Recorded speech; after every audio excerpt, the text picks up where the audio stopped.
আসসালামু আলাইকুম ওরহমতুল্লাহি ওবারাকাতুহু। আলহামদুলিল্লাহ, আজকে ঘোষণা না দিয়েই লাইভে আসলাম। এই মুহূর্তে যারা লাইভ দেখছেন তারা প্লিজ কমেন্ট করবেন। আমার সাউন্ড স্পষ্ট শুনতে পাচ্ছেন কি এটা আমাকে একটু জানাবেন। তারপরেও আমি একটু চেক করে নিচ্ছি যে এখানে আমার শব্দগুলো স্পষ্টভাবে শোনা যাচ্ছে কি যাচ্ছে না। আপনারা যারা লাইভে আছেন একটু কমেন্ট করবেন আমার কথাগুলি স্পষ্টভাবে শুনতে পাচ্ছেন কি পাচ্ছেন না এই বিষয়ে।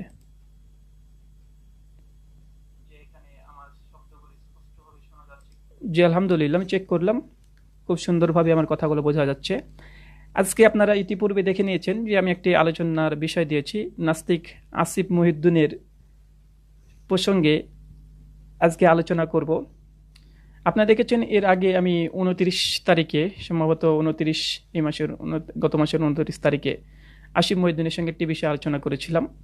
আলোচ্য বিষয় ছিল, তিনি একটি বক্তৃতাতে বলেছিলেন, আমার এটা আলোচনা কোনো প্রয়োজনই ছিল না, তিনি একটি বক্তৃতাতে আলোচনাতে তিনি একটি দাবি করেছিলেন যে মোহাম্মদ সাল্লাল্লাহু আলাইহি সাল্লামের কথা হিন্দু ধর্মীয় গ্রন্থ ভবিষ্য পুরাণ, এই পুরাণে তার নাম আছে, তবে তার নামটি ব্যবহার করা হচ্ছে একথা তিনি স্বীকার করেছেন।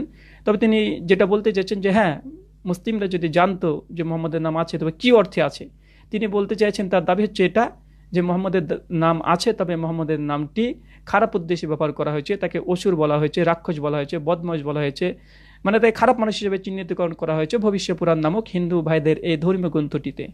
আমি সেখানে আলোচনা করতে গিয়ে প্রথমে বলেছিলাম যে দাদা, আপনি এই দাবি করেছেন আর আমার দাবি হচ্ছে এটা যে মোহাম্মদ সাল্লাল্লাহু আলাইহি ওয়াসাল্লামের কথা হিন্দু ধর্মগ্রন্থে খারাপ উদ্দেশ্যে বলা হয়নি, বরং তার মানে প্রশংসা করা হয়েছে, তিনি একজন ভালো মানুষ এবং তার ধর্ম মেনে চলতে হবে, এই ধরনের অনেক কথা সেই ধর্মগ্রন্থে আছে।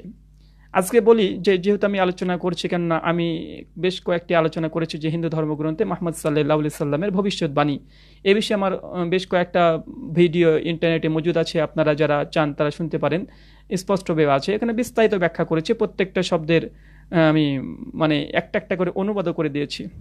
আজকে এখানে শুধুমাত্র একটি বিষয় আলোচনা করব যে মুহাম্মদ সাল্লাল্লাহু আলাইহি সাল্লামের কথা ভবিষ্য পুরাণে কি খারাপ উদ্দেশ্যে ব্যবহার করা হয়েছে না ভালো হিসাবে। নাস্তিক মহিউদ্দিনকে আজকে তো আমি ফোন করেছিলাম, আপনারা দেখবেন আমার টাইম লাইনে শেয়ার করা আছে। তো তিনি আমার সঙ্গে কথা বলতে ইচ্ছুক হলেন না, কেননা তিনি এর আগেই তিনি বুঝতে পেরেছেন যে আমি আসলে আলোচনা যেদিকে গড়াতে চাইছি তিনি সেদিকে তার ইলম, তার জ্ঞান নেই। আর এটা নিশ্চিত, তিনি সংস্কৃত ভাষা তিনি জানে না এবং তিনি অনুযায়ী কপি করেছে, তিনি যতই অস্বীকৃতি জানাক তিনি তথ্য তিনি চুরি করেই তিনি তার পোস্ট করেছে। তিনি বলছেন তার দাবি যে না, আপনি প্রথমত আমার যে লেখা আছে সেই লেখাতে আপনি জবাবটা দেন, তারপর আলোচনা হবে। আরে ভাই, আপনি নিজে বক্তৃতাতে বলেছেন, তাহলে নতুনভাবে জবাব দেওয়ার জন্য বা টাইম আপনার পোস্টের লিখিত জবাব দেওয়ার কি প্রয়োজন? সরাসরি আছে, সরাসরি কথা হবে। আপনি লাইভে তো মানুষের সঙ্গে ঘন্টার পর ঘন্টা কথা বলছেন দীর্ঘদিন যাবৎ ধরে, তো এখানে আমার সঙ্গে সরাসরি কথা বলতে আপনার সমস্যা কোথায়? কারণ হচ্ছে এটাই যে তিনি তার দুর্বলতা তিনি ভালোভাবে জানেন, তিনি সংস্কৃত ভাষাটা জানেন না এবং তিনি মূল সংস্কৃত যে বিষয়টি তিনি পড়েননি, কেননা আমি যে তিনি পড়েননি জানি, এই কারণে যে তিনি এর আগে ভিডিওতে একটা ইংরেজি ভবিষ্য পুরাণে দেখাচ্ছিলেন যেখানে কোনো সংস্কৃত নেই এবং তার লেখাটার সংস্কৃত কোনো বিষয় নেই। আপনাদেরকে আজকে বিষয়টি একটা বিষয় আলোচনা করব। তিনি টোটাল 4টে পয়েন্ট উপস্থাপন করেছেন। প্রথম একটা উপস্থাপন করেছেন যে ভবিষ্য পুরাণ এটা পরবর্তী সময় রচিত। 2 নম্বর, তিনি ভবিষ্য পুরাণের যে বিশেষ করে প্রতিসর্গ পর্বটি তিনি তার দাবি এটা সব অতীতকালকে বর্ণনা করেছে, ভবিষ্যৎবাণী করা হয়নি ভবিষ্যতের। আর 3 নম্বর, রাজা দশরথ অর্থাৎ ভোজ রাজা, তিনি মানে মোহাম্মদ সাল্লাল্লাহু আলাইহি সাল্লামের পরে অনেক পরে তার জন্ম, তার সঙ্গে সাক্ষাৎ হওয়ার প্রমাণ নেই। আর 4 নম্বর, তিনি বলেছেন যে ভবিষ্যবাণী মোহাম্মদ সাল্লাল্লাহু আলাইহি সাল্লামের নাম আছে, তবে খারাপ উদ্দেশ্যে ব্যবহার করা হয়েছে। আজকে আমরা শেষ পয়েন্ট নিয়ে আলোচনা করব, তারপরে ধারাবাহিকভাবে 3টে আলোচনা আমরা ইনশাআল্লাহ শেষের দিকে সংক্ষিপ্তভাবে জবাব দেবো ইনশাআল্লাহ, তাতেই বিস্তারিত আপনারা বুঝে দিবেন যে এখানে মিথ্যাচার কারা করছে। এখানে কোনো হিন্দু ভাইদেরকে অনুভূতিতে আঘাত দেওয়ার আমার কোনো উদ্দেশ্য নেই, জাস্ট সত্য উপস্থাপন হোক, এটাই আমরা চাই। ভবিষ্য পুরাণ আসলে মোহাম্মদ সাল্লাল্লাহু আলাইহি ওয়াসাল্লাম নাম আছে না নেই, আর যদি থেকে থাকে ভালো উদ্দেশ্যে ব্যবহার করা হয়েছে না খারাপ উদ্দেশ্যে, এটা আমার আলোচনা বিষয়। মনুসংহিতা 3য় অধ্যায় মন্ত্র নম্বর 172 স্পষ্টভাবে ভগবান মনু তিনি বলেছেন যে হে বৎস, সদা সত্য কথা বলিও, কাউকে খুশি করার উদ্দেশ্যে তুমি মিথ্যা কথা বলিও না। তোমার সত্য কথার দ্বারা কেউ যদি অনুভূতিতে আঘাতপ্রাপ্ত হয় তবে সত্য কথা বলো, মিথ্যা কথা বলিও না। তাই এক্ষেত্রে থেকে আমরা বুঝতে পারি যে আমাদেরকে সত্য কথা বলতে হবে, তবে মিথ্যাচার যেন কেউ না করে স্পষ্টভাবে। আসুন আমরা প্রথমে আপনাদেরকে নাস্তিক মহিউদ্দিনের আমরা এই ভিডিওটি আপনাদেরকে দেখাতে চাইছি যে তিনি কি কি দাবি করেছেন, সেই দাবিগুলো আপনাদের কাছে আজকে খণ্ডন করব একটার বাই একটা। প্রত্যেকটা দাবি থেকে আপনি বুঝতে পারবেন যে তিনি আর মিথ্যাচারটা কোথায় কোথায় করেছে। আমি ধারাবাহিক পর্যায়ে তার জবাবগুলো ইনশাল্লাহ দেওয়ার চেষ্টা করব। জি, আপনাদেরকে আমি এখন দেখাতে চাইছি যে নাস্তিক মহিউদ্দিন তিনি যে দাবি করেছেন সে দাবিটা।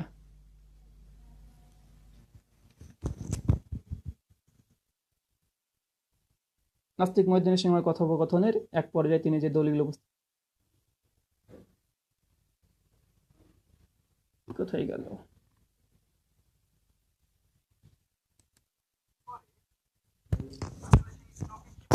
সেই শ্লোকে বলা আছে, মোহাম্মদ তাদের এগিয়ে দিতে সিন্ধু নদীর তীর পর্যন্ত এসেছিলেন।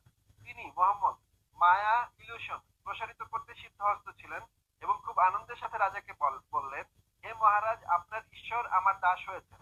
শুধু দেখুন, আপনার ঈশ্বর আমার অবশিষ্টাংশ খাবে, তাই আমি আপনাকে দেখাবো। এর সম্মুখে এইসব দেখে রাজা বিস্মিত হলেন। এরপর রাগে ক্ষিপ্ত হয়ে কালিদাস মোহাম্মদকে ধমক দিয়ে বললেন, হে বদমাশ, তুমি রাজাকে বিদ্রুপ করার জন্য মায়ার জাল তৈরি করেছো। আমি তোমাকে মেরে ফেলবো, তুমি নিকৃষ্টতম। এরপরে যে অংশটা আছে, একটি দানব সাথে নিয়ে মোহমায়ার পারব্যম মোহাম্মদ রাজা ভোজরাজের সামনে রাতে হাজির হয়ে বলল, রাজা, হে রাজা, আপনার ধর্ম অবশ্যই সব ধর্মের মধ্যে শ্রেষ্ঠ ধর্ম। মানে ভোজরাজার ধর্ম হচ্ছে সব ধর্মের মধ্যে শ্রেষ্ঠ ধর্ম। তারপরেও আমি আমার প্রভুর নির্দেশ মোতাবেক একটি ভয়ঙ্কর এবং অসুরীয় ধর্ম স্থাপন করতে যাচ্ছি।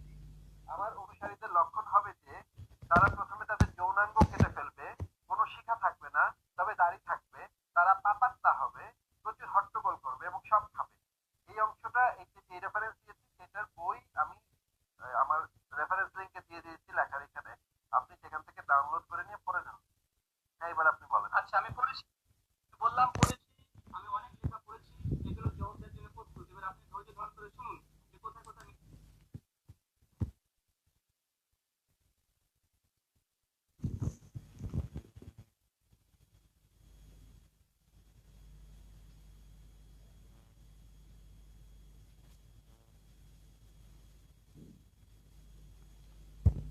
আচ্ছা, যাই হোক, আপনারা শুনেছেন যে তিনি বেশ কিছু এখানে পয়েন্ট আউট করেছেন এবং তার ভবিষ্য পুরাণ প্রসঙ্গে তার ব্লগ যেটা আছে সেখানে তিনি লিখেছেন। আমি এখানে পয়েন্ট বাই পয়েন্টে শুধুমাত্র জবাব দিয়ে যাব যে তিনি এখানে যে কথা তিনি বলতে চেয়েছেন, স্পষ্ট হয়ে তিনি এখানে বলতে চাইছেন যে মোহাম্মদ সাল্লাল্লাহু আলাইহি ওয়াসাল্লামকে এগিয়ে দিতে সিন্ধু, এখানে যে মোহাম্মদ তাদের এগিয়ে দিতে সিন্ধু নদের তীরে পর্যন্ত এসেছিলেন। তিনি মোহাম্মদ মায়া ইলিশন প্রসারিত করতে সিদ্ধহস্ত ছিলেন এবং খুব আনন্দের সাথে রাজাকে বললেন, হে মহারাজ, আপনার ঈশ্বর আমার দাস হয়েছে। শুধু দেখুন, আপনার ঈশ্বর আমার অবশিষ্ট অংশ খাবে, তাই আমি আপনাকে দেখাবো। তার সম্মুখে এইসব দেখে রাজা বিস্মিত হলেন। তারপর রেগে ক্ষিপ্ত হয়ে কালিদাস মোহাম্মদকে ধমক দিয়ে বললেন, হে বদমাশ, তুমি রাজাকে বিদ্রুপ করার জন্য মাছ জাল তৈরি করেছ। আমি তোমাকে মেরে ফেলবো, তুমি নিকৃষ্টতম। এ বলে তিনি আরও অনেক কিছু লিখেছেন। এখানে তারপরে প্যারাতে তিনি লিখেছেন, একটি দানবের সাথে নিয়ে মহামায়া সৃষ্টিতে পরঙ্গম মোহাম্মদ রাজা ভোজ রাজার সামনে রাতে হাজির হলো এবং বলল, হে রাজা, আপনার ধর্ম অবশ্যই সব ধর্মের মধ্যে শ্রেষ্ঠ ধর্ম। অতবার আমি আমার প্রভুর নির্দেশে মোতাবেক একটি ভয়ঙ্কর অসুরী ধর্ম স্থাপন করতে যাচ্ছি, এ কথাটা মনে রাখবেন। তারপরে বলছেন যে আমার অনুসারীদের লক্ষণ হবে যে তারা প্রথমে তাদের যৌনাঙ্গ কেটে ফেলবে, কোনো শিখা থাকবে না, তবে দাড়ি থাকবে। তারা পাতমা হবে এবং প্রচুর হট্টগোল করবে, এটা মনে রাখবেন, করবে এবং সব খাবে। তার কোনো শুদ্ধি নিয়ম নীতিহীনভাবে প্রাণী হত্যা করবে। ইহা আমার অভিপ্রায়। আপনি যেমন কুশলদের সাহায্যে সব পরিশুদ্ধ করেন, তারাও মুশাল বা মশলা, সবই অনুবাদ ভুল, মশলা দিয়ে শুদ্ধ কর্মে কাজ করবে। অতএব তারা মুসলমান হিসাবে পরিচিত লাভ করবে, যাদের ধর্ম দূষণকারী বলা হবে। এইভাবে আমি একটি অসুরী ইবলিশি ধর্ম প্রতিষ্ঠা করব। এই কটা নোট করবেন, ইবলিশি ধর্ম প্রতিষ্ঠা করব।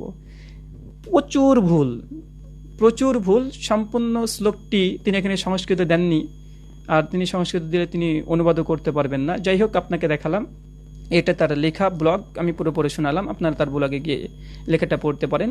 এবং পাশাপাশি আমি দেখালাম যে না, তিনি বক্তৃতা কি দিয়েছেন এবং লেখা দুটো আমি পাশাপাশি পড়ে শোনালাম আপনাদেরকে। এবার দেখাই ভবিষ্য পুরাণ, এই গ্রন্থটি আপনাকে দেখাবো, তখনই বুঝতে পারবেন যে আসলে মিথ্যাচার কারা করছে, পড়াশোনা না করে কারো উপরে ভিত্তি করে, কোনো ইংরেজি একটা লেখকের কাছ থেকে ভিত্তি করে।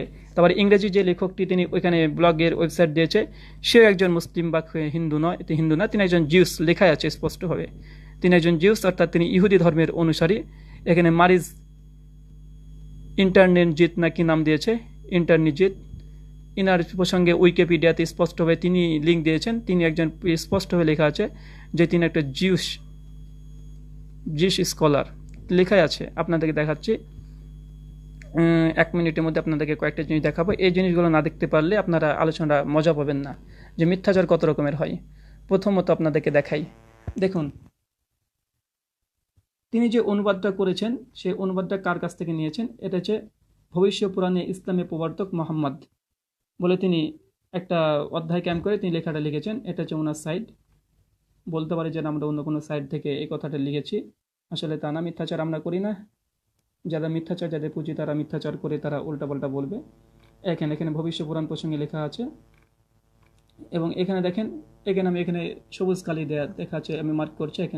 এখানে হচ্ছে এই তথ্যগুলো কথা আছে, মার্ক আছে মারিজ ইন্টারনিজিত, এর উইকিপিডিয়াতে গেলে আপনি দেখতে পাবেন।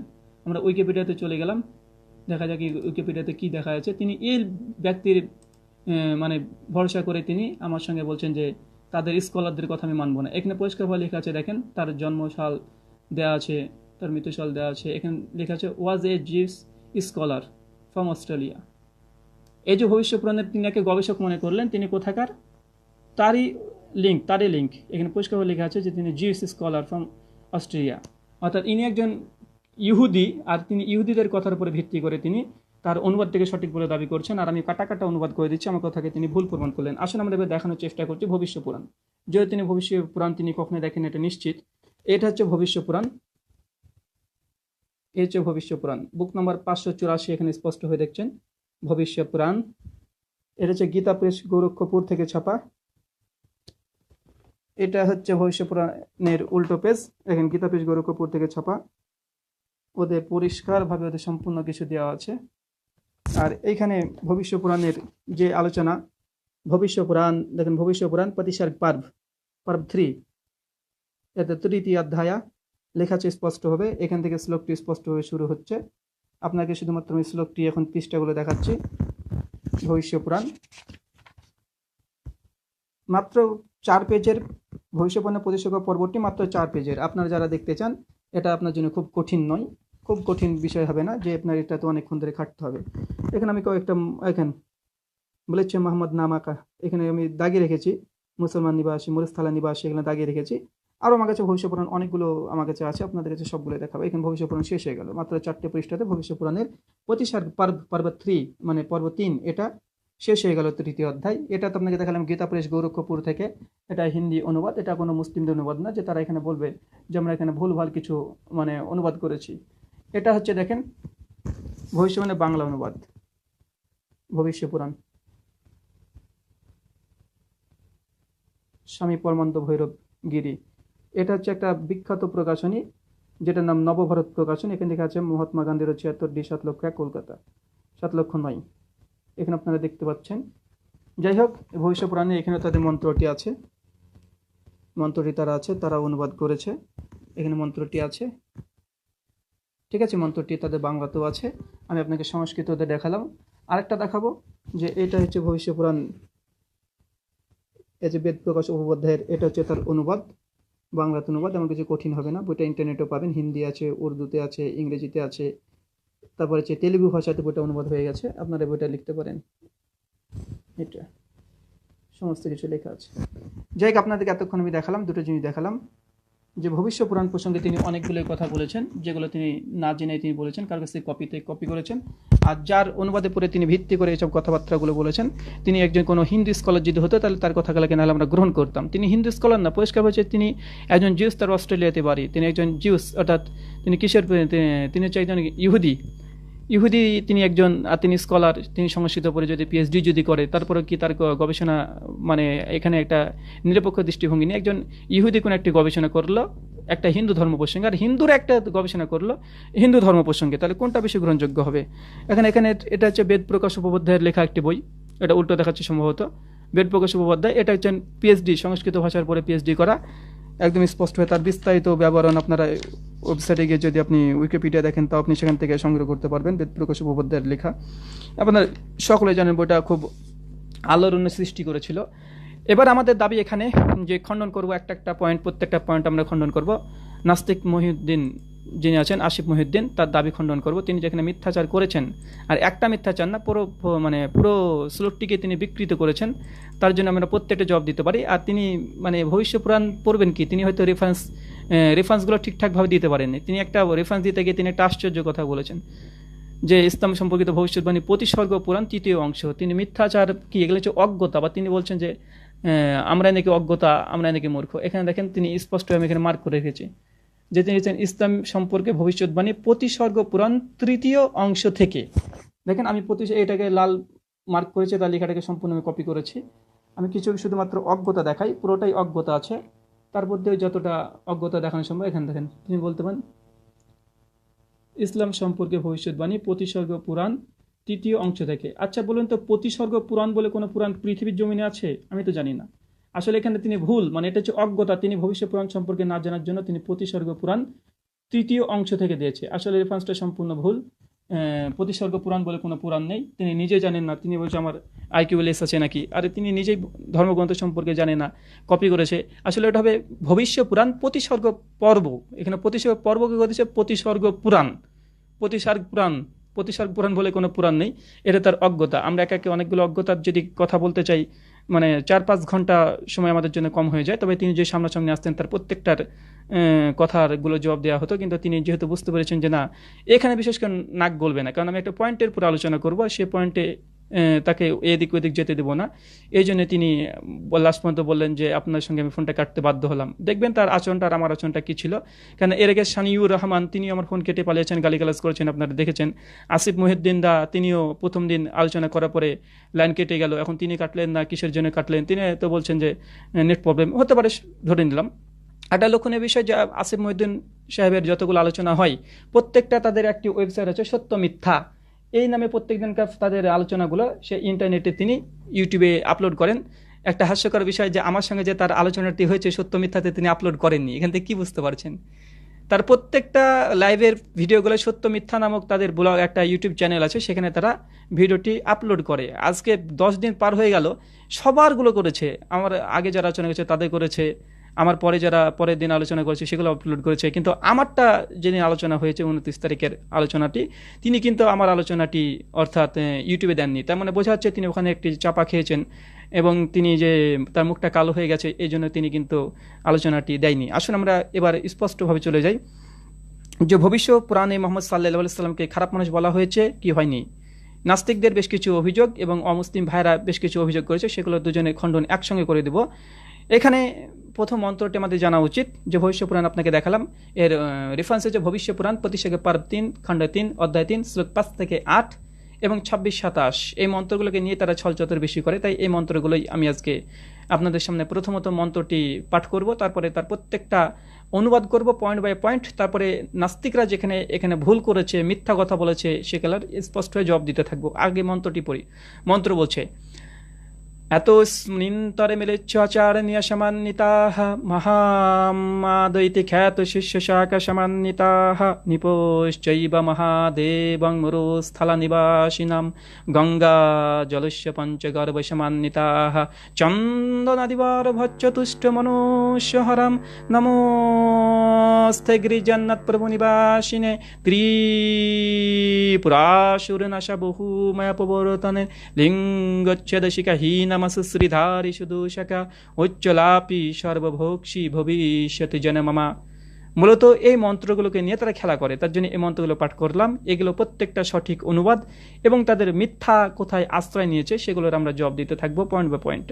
আমি তাদের প্রত্যেকটা লেখাগুলো লিখেছি এবং স্পষ্টভাবে তার জবাব দেব। আপনাদেরকে মন্ত্রটি বললাম, আমি এখন শুধু একটা অর্থ করে যাচ্ছি এবং যেখানে খেয়ানত করবে সেখানে জবাব। আমি পয়েন্ট বাই পয়েন্ট প্রত্যেকটা মন্ত্র আলাদা আলাদা পাঠ করব, আলাদা আলাদা অনুবাদ করব এবং তারা যেখানে খেয়ানত করেছে নাস্তিক আসিফ মহিউদ্দিন, তিনি যে জানেন না, তিনি যে ইংরেজি থেকে অনুবাদ করতে গিয়ে তিনি ভুল করেছেন, ইংরেজি থেকে অনুবাদ করতে গিয়ে তিনি ভুল করেছেন, ওগুলোর আমি একসঙ্গে জবাব দিয়ে দেবো। প্রথম কথা দেখেন, ভবিষ্যপুরাণ প্রতিশোধ পর্ব 3 খণ্ড 3 অধ্যায় 3 শ্লোক 5 থেকে 8, আগে এই 3টে মন্ত্র অর্থাৎ 4টে মন্ত্র আমরা অনুবাদ শোনাচ্ছি।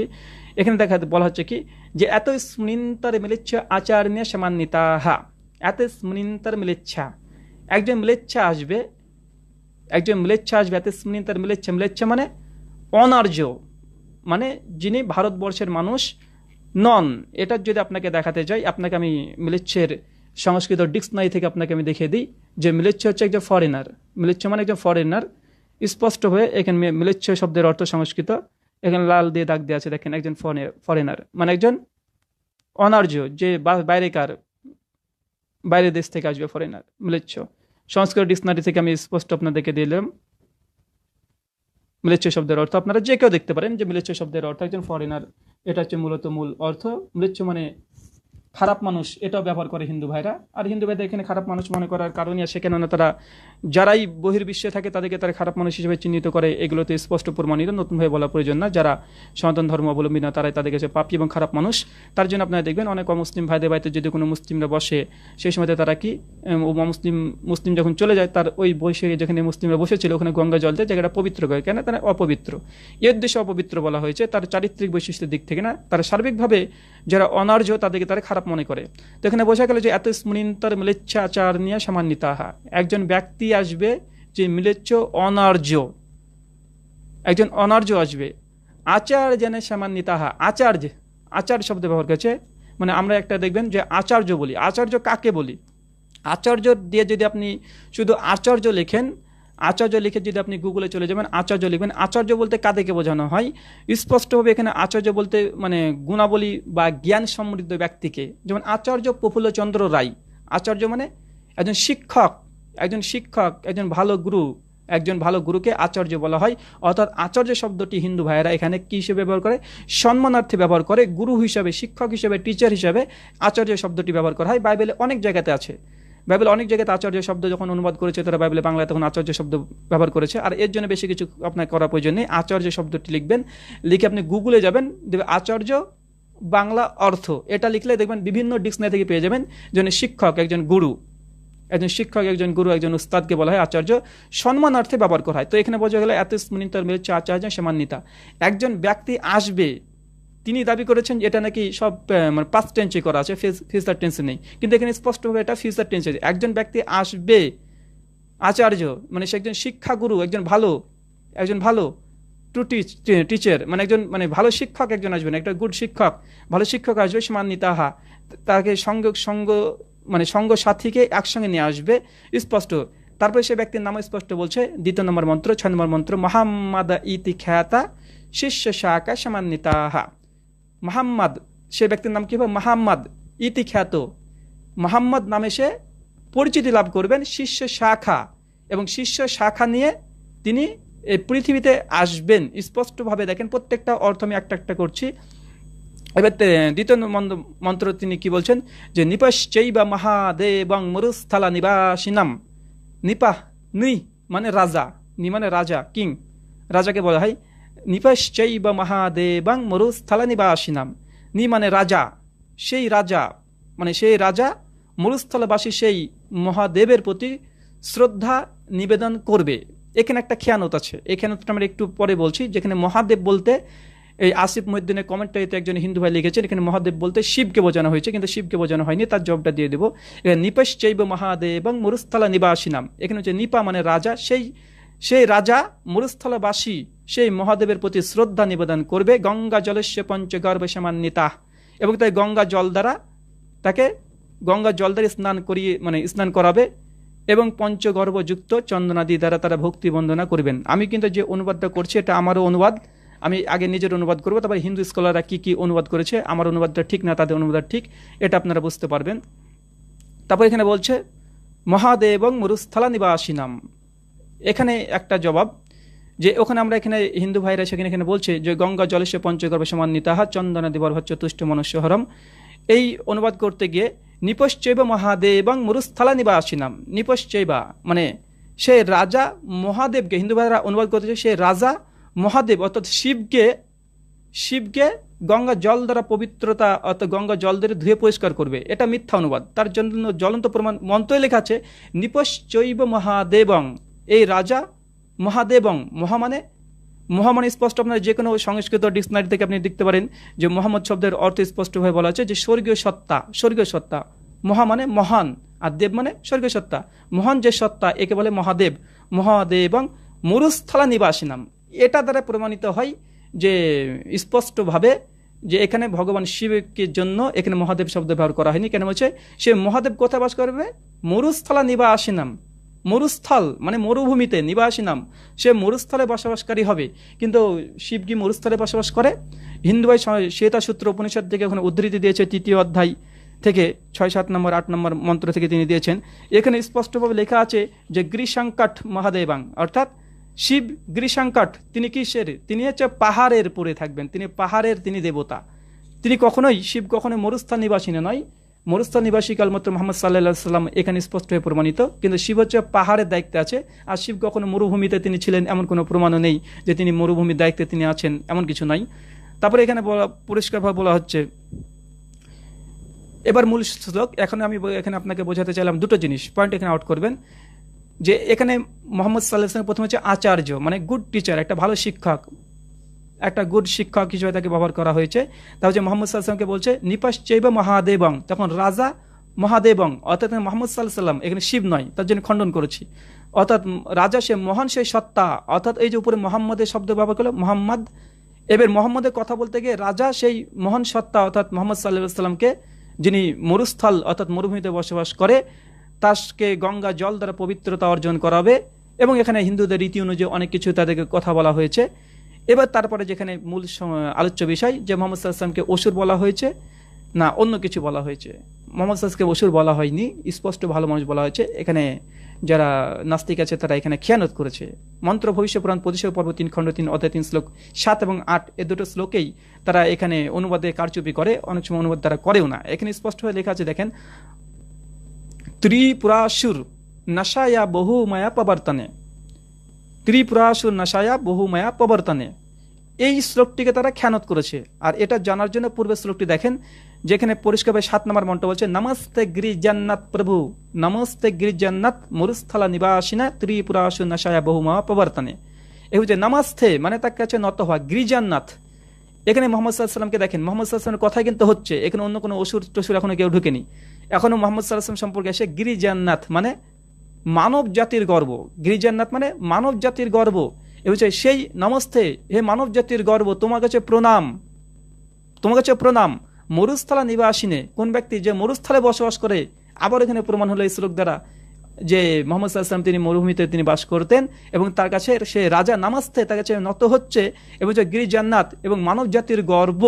অর্থাৎ মোহাম্মদ সাল্লাল্লাহু আলাইহি ওয়াসাল্লাম সম্পর্কে এখানে 3টে আমরা বিশেষণ পেলাম, এক আচার্য ভালো শিক্ষক, একটা গিরিজান্নাথ অর্থাৎ হচ্ছে তিনি মানব জাতির গর্ব স্পষ্টভাবে তিনি এখানে বলছে, আর একটা মহাদেবং অর্থাৎ মহান যে সত্তা, মহান যে ব্যক্তি, মহান পুরুষ মহাদেবং, তিনি কোথায় বাস করেন? মরুস্থলা নিবাসিনাম। তিনি এখানে মরুস্থলা নিবাসিনাম আছে, গিরিজান্নাথ প্রভু নিবাসিনে মরুস্থলা নিবাসিনে, এখানে মরুস্থল আছে।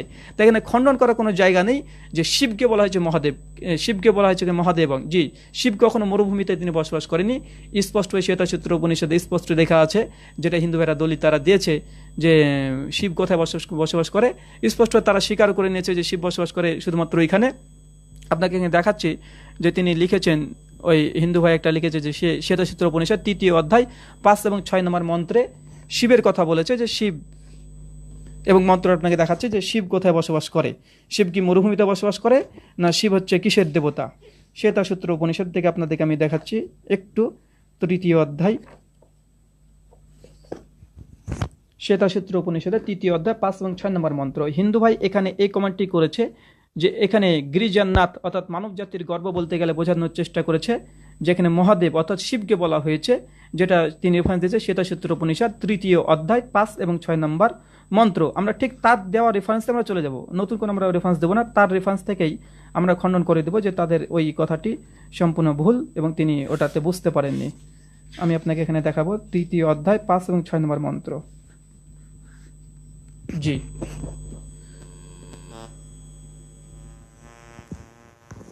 এ হচ্ছে শ্বেতাসূত্র উপনিষদ, তৃতীয় অধ্যায় দেখতে পাচ্ছেন। এটা কোনো মুসলিমদের অনুবাদ না, উপনিষদ। এখানে গীতা প্রেস, গৌরক্ষপুর থেকে ছাপা। এটা শ্বেতাসূত্র উপনিষদ, আপনারা দেখছেন উপনিষদ তৃতীয় অধ্যায়, শ্বেতাসূত্র উপনিষদ, অধ্যায় নম্বর 3, মন্ত্র নম্বর। এখানে দেখেন দেখেছে, এখানে পরিষ্কারভাবে লাল দিয়ে দাগিয়েছি, গ্রীষান্ত পর্বতপরি অবস্থানপূর্বক সুখ বিস্তারক হে শিব। এখানে পর্বতপুরী পরিষ্কারভাবে 5 নম্বরে বলা হয়েছে।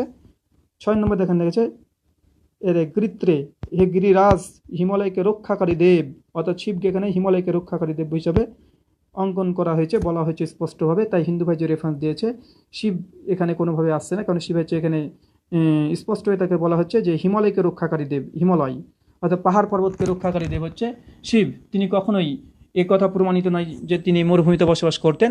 আর এখানে স্পষ্ট যে একটার সঙ্গে আর একটা যদি আমরা অনুবাদ করতে যাই, প্রত্যেকটার সঙ্গে প্রত্যেকটা যুক্ত আছে। একটা অনুবাদ ধরে আমরা খণ্ডন করছি না, প্রত্যেকটা অনুবাদে স্পষ্ট হয়ে পাওয়া যাবে যে না, এখানে প্রত্যেকটা শব্দে মোহাম্মদ সাল্লাল্লাহু আলাইহি ওয়াসাল্লামকে বলা হয়েছে। তাই আমরা এখানে প্রথমে দেখলাম যে নমস্তে গিরিজান্নাথ প্রভু, নমস্তে গিরিজান্নাথ মরুস্থল নিবাসিনাম। রাজা কার কাছে এসে তিনি মানে নমস্তে কার কাছে এসে মাথা নত করলেন? পরিষ্কারভাবে বলছে গিরিজান্নাথ মানে সেই ব্যক্তিকে যিনি মানব জাতির গর্ব, যিনি কথা বসবাস করেন মরুস্থল নিবাসিনী, মরুস্থলে অর্থাৎ মরুভূমিতে। এখানে শিবকে বোঝানো হয়নি, এটা স্পষ্ট। তারপরে বলছে ত্রিপুরাসুর নাশায়া বহুমায়া প্রবর্তনে। এই অর্থ করতে গিয়ে হিন্দু ভাইয়েরা এবং পাশাপাশি নাস্তিক তিনি ভুল করেছেন এবং তিনি কপি করেছেন, এটা প্রমাণিত। দেন ত্রিপুরাসুর নাশায়া বহুমায়া প্রবর্তনে, ত্রিপুরাসুর, ত্রিপুরাসুর মানে ত্রিপুরাসুরকে নাশ করে বহু জ্ঞান বৃদ্ধি বা উপায় দ্বারা মানে অসুরকে তিনি ধ্বংস করেছেন, এটা হচ্ছে মূল অর্থ। ত্রিপুরাসুর হিন্দু ভাষার সমস্ত অনুবাদ এখানে ঠিক করে একটা অনুবাদকে কাট করেছে। এখানে তারা বলছে ত্রিপুরাসুর নাশায়া বহুমায়া প্রবর্তনে। এখানে ত্রিপুরাসুর, ত্রিপুরাসুর বলতে গিয়ে বলছে ত্রিপুরাসুর। এবার নাশায়া, এই নাশা শব্দ তারা অনুবাদ করছে না, কারণ নাশা শব্দের অনুবাদ যদি না করা হয় তো এতক্ষণ যে ব্যক্তির কথা বলা হচ্ছিল, এতক্ষণ যে ব্যক্তির কথা হচ্ছে মোহাম্মদ সম্পর্কে কথা বলা হচ্ছিল, নাশা শব্দের অর্থ যদি না করা হয় তাহলে এখানে অবশ্যই ত্রিপুরাসুর বলতে মোহাম্মদ সাল্লাল্লাহু আলাইহি ওয়াসাল্লামকে বোঝানো হবে। তো যে নাশা শব্দটা কাট করেছে, কারণ ত্রিপুরাসুর মানে তিনি ত্রিপুরাসুরদেরকে নাশায়া ধ্বংস করবে, নাশ করার জন্য তার আবির্ভাব ঘটবে। বহুমায়া অনেক জ্ঞান, অনেক জ্ঞান দ্বারা তিনি এটাকে এবং বুদ্ধি দ্বারা, বহুমায়া প্রবর্তনে জ্ঞান এবং বুদ্ধি দ্বারা তিনি এগুলোকে দ্রবিত করবে। কে? এই যে পরিষ্কার বলছে মোহাম্মদ সাল্লাল্লাহু আলাইহি ওয়াসাল্লাম, যার সম্পর্কে এতক্ষণ কথা বলা হচ্ছিল। 2 নম্বর বিষয় যদি আমরা ধরেও নিই, যেখানে ত্রিপুরাসুর নাশায়া, নাশায়া শব্দ যদি আমরা এটা ধরেও নিই, তো আমরা এখান থেকে আরেকটা যুক্তি খণ্ডন করতে পারি। যদি তারা পরিষ্কার মহাদেবাং বলতে শিবকে বোঝানো হয়, মহাদেবাং বলতে যদি তারা শিবকে ধরে নাই, তো আমরা বলবো যে তাদের অনুবাদে ভুল। কেন? ওখানে যে শিবের কথা বলা হয়, মোহাম্মদ সাল্লাল্লাহু আলাইহি ওয়াসাল্লামের কথা যদি বলা না হয়, তাই ত্রিপুরাসুর বলতে শিবকে বোঝানো হয়েছে। যদি তাদের অনুবাদ ধরে নিই তাহলে শিবকে এখানে অসুর, অসুর খারাপ পাপাত্মা হিসেবে ব্যবহার মানে বলা হচ্ছে। কেন? কারণ তারা ওখানকার একটা বলছে এখানে মহাদেবাং অর্থাৎ শিবকে বোঝানো হচ্ছে, পর্বতে ত্রিপুরাসুর, ত্রিপুরাসুর তাদের অনুবাদ ধরে নিলে তাহলে ভগবান শিবকে বলা হচ্ছে তুমি একজন রাক্ষস স্বভাবের। কিন্তু মূল অর্থ এখানে পরিষ্কারভাবে বোঝা যাচ্ছে, এতক্ষণ যতগুলো আপনাকে দেখালাম যে মোহাম্মদ সাল্লাল্লাহু আলাইহি ওয়াসাল্লামকে 4টে বিশেষণ দেওয়া হয়েছে। একটা আছে আচার্য, যিনি একটা ভালো মানুষ, পাশাপাশি একজন গুড শিক্ষক হিসেবে তাকে বলা হয়েছে, এবং মানে তার শুধু আমি বিশেষণ করে দিচ্ছি, তাকে ভালো মানুষ বলা হয়েছে এগুলো। তাছাড়া এই শ্লোকটির অনেক ব্যাখ্যা করা যায়, ভালো মানুষ কোথায় বলা আছে সেগুলো দেখাচ্ছি। তারপরে বলা হচ্ছে মহাদেবাং, এখানে মহাদেব অর্থাৎ স্পষ্টভাবে মোহাম্মদ সাল্লাল্লাহু আলাইহি ওয়াসাল্লামকে বোঝানো হচ্ছে, যেটা আমরা দেখালাম। তারপরে বলা হচ্ছে গিরিজান্নাথ, অর্থাৎ গিরিজান্নাথ মানে গিরিজান্নাথ অবশ্যই আপনাদেরকে অনুবাদ করে শোনালাম, তাই গিরিজান্নাথ এটাও তাকে বলা হয়েছে।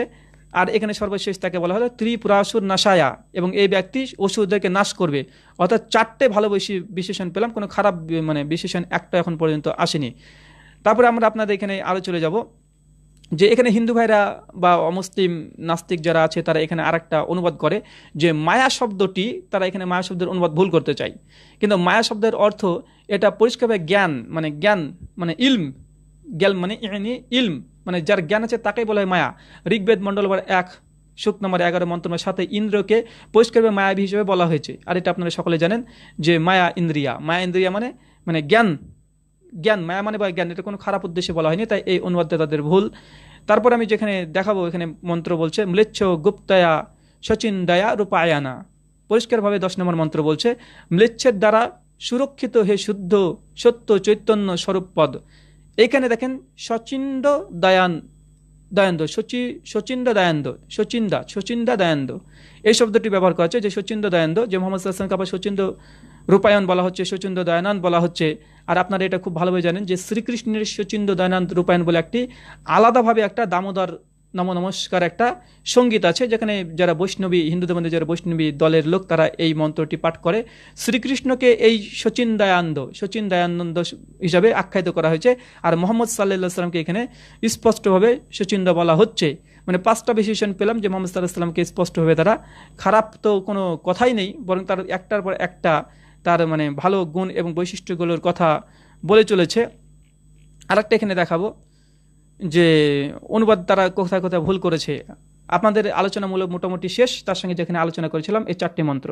প্রথমত আমি মন্ত্রগুলো এবার আপনাকে কাটা কাটা করে সোজা ভাষায় বলে দিই যে এত স্মরণীন্তর মিলেচ্ছ আচার্য সমান্বিতাহা। একজন ম্লেচ্ছ আসবে, ম্লেচ্ছ মানে সংস্কৃত ডিকশনারি থেকে দেখেছি অনার্য, ফরেনার, বিদেশি আসবে ম্লেচ্ছ।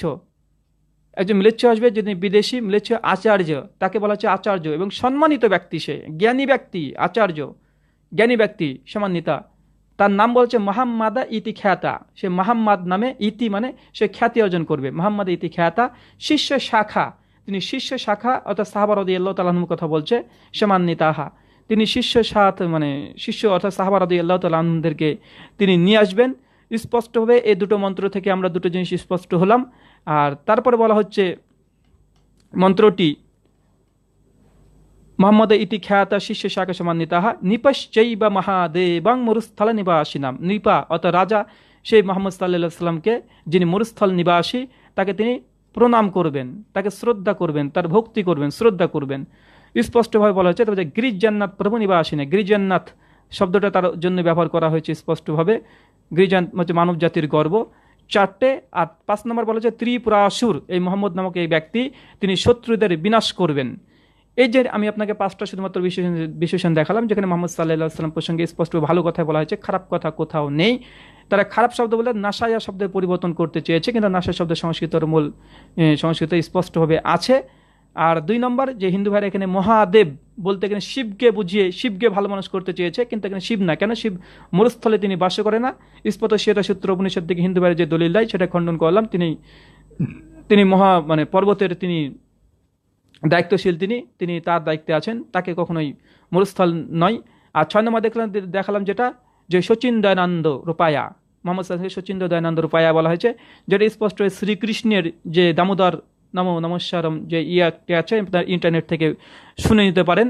এই 6টা বৈশিষ্ট্য মোহাম্মদ সাল্লাল্লাহু আলাইহি ওয়াসাল্লাম প্রসঙ্গে বলা হয়েছে। এবার আমরা একটি বিষয় আলোচনা করব, যে বিশেষ করে আসিফ মহিউদ্দিন তিনি অনেকগুলো মিথ্যাচার করেছেন, অনুবাদ তো সম্পূর্ণ ভুল, একটার সঙ্গে একটা কোনো গেলে কিছুই তার সঙ্গে মিল নেই। তো ওখানে একটা তিনি বলছেন যে তারা উচ্চ স্বরে হইচই করবে, হট্টগোল করবে, তারা হট্টগোলে কোনো কথাই নেই। তিনি অনুবাদ সংস্কৃত দিয়ে যে অনুবাদ করতেন, তারা প্রত্যেকটা ধরা খেতেন। ওখানে বলছে লিঙ্গচ্ছেদা শিকা হীনা মাসুশ্রীধারী শুধু শাখা উচ্চলাপি সর্বভোক্ষী ভবিষ্যৎ জনমামা। লিঙ্গচ্ছেদন করা থাকবে, শিকা হীনামা শিকা তার থাকবে না, উচ্চলাপি উচ্চস্বরে আহ্বান করা, উচ্চলাপি মানে হইচই করা নাই, তিনি হইচই করেছেন যে হট্টগোল করবে। আরে ভাই, উচ্চলাপি মানে উচ্চস্বরে আহ্বান করা, উচ্চলাপি সর্বভক্ষী সমস্ত কিছু খাবে। তো এখানে কোথায় আছে হট্টগোল করা?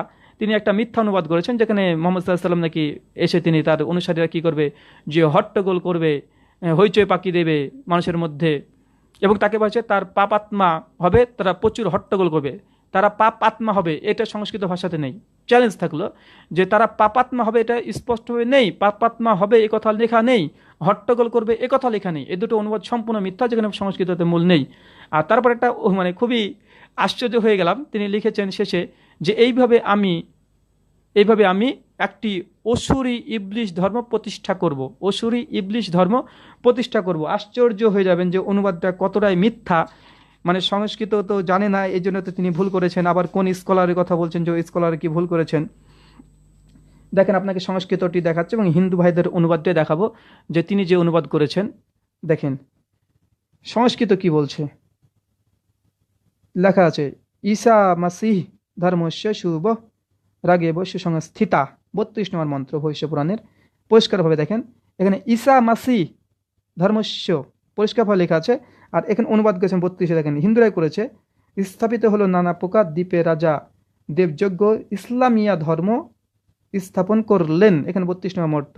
এখানে ঈসা মাসি ধর্মস্য, মানে এটার মূল অনুবাদ হবে যে এই মোহাম্মদ এই ব্যক্তি, তিনি ওখানে অনুবাদ করেছেন আমি এইভাবে একটি অসুরী ইবলিশি ধর্ম প্রতিষ্ঠা করব। ইবলিশ শব্দ কোথায় আছে?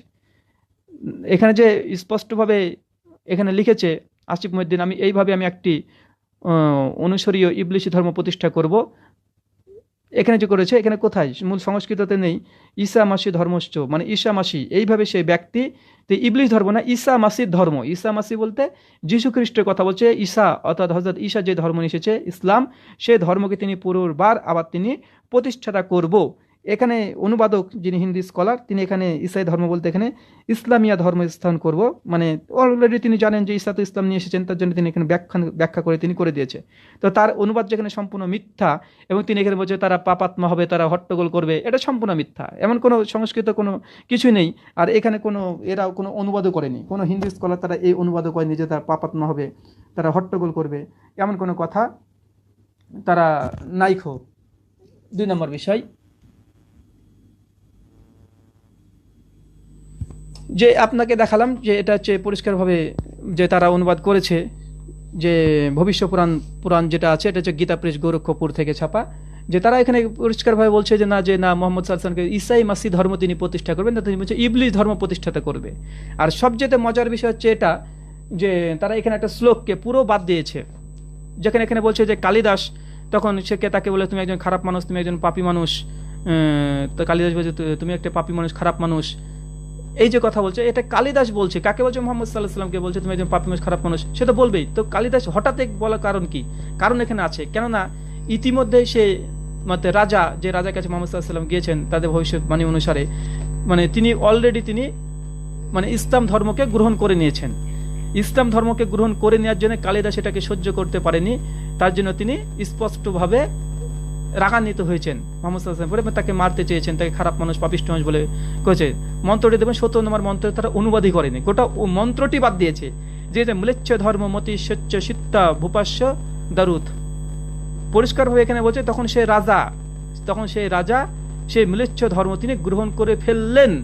এই জন্য তারপরে আছে কালিদাসের কথা, দেখেন 18 নম্বর মন্ত্র আছে তুচ্ছত কালিদাস স্তরুষা প্রবাহ মাহাম্মাদান, স্পষ্ট এখানে দেয়া আছে। আপনাকে দেখা আবার পুরনো পূর্বের শ্লোক থেকে আসি, তাহলে বুঝতে পারবেন।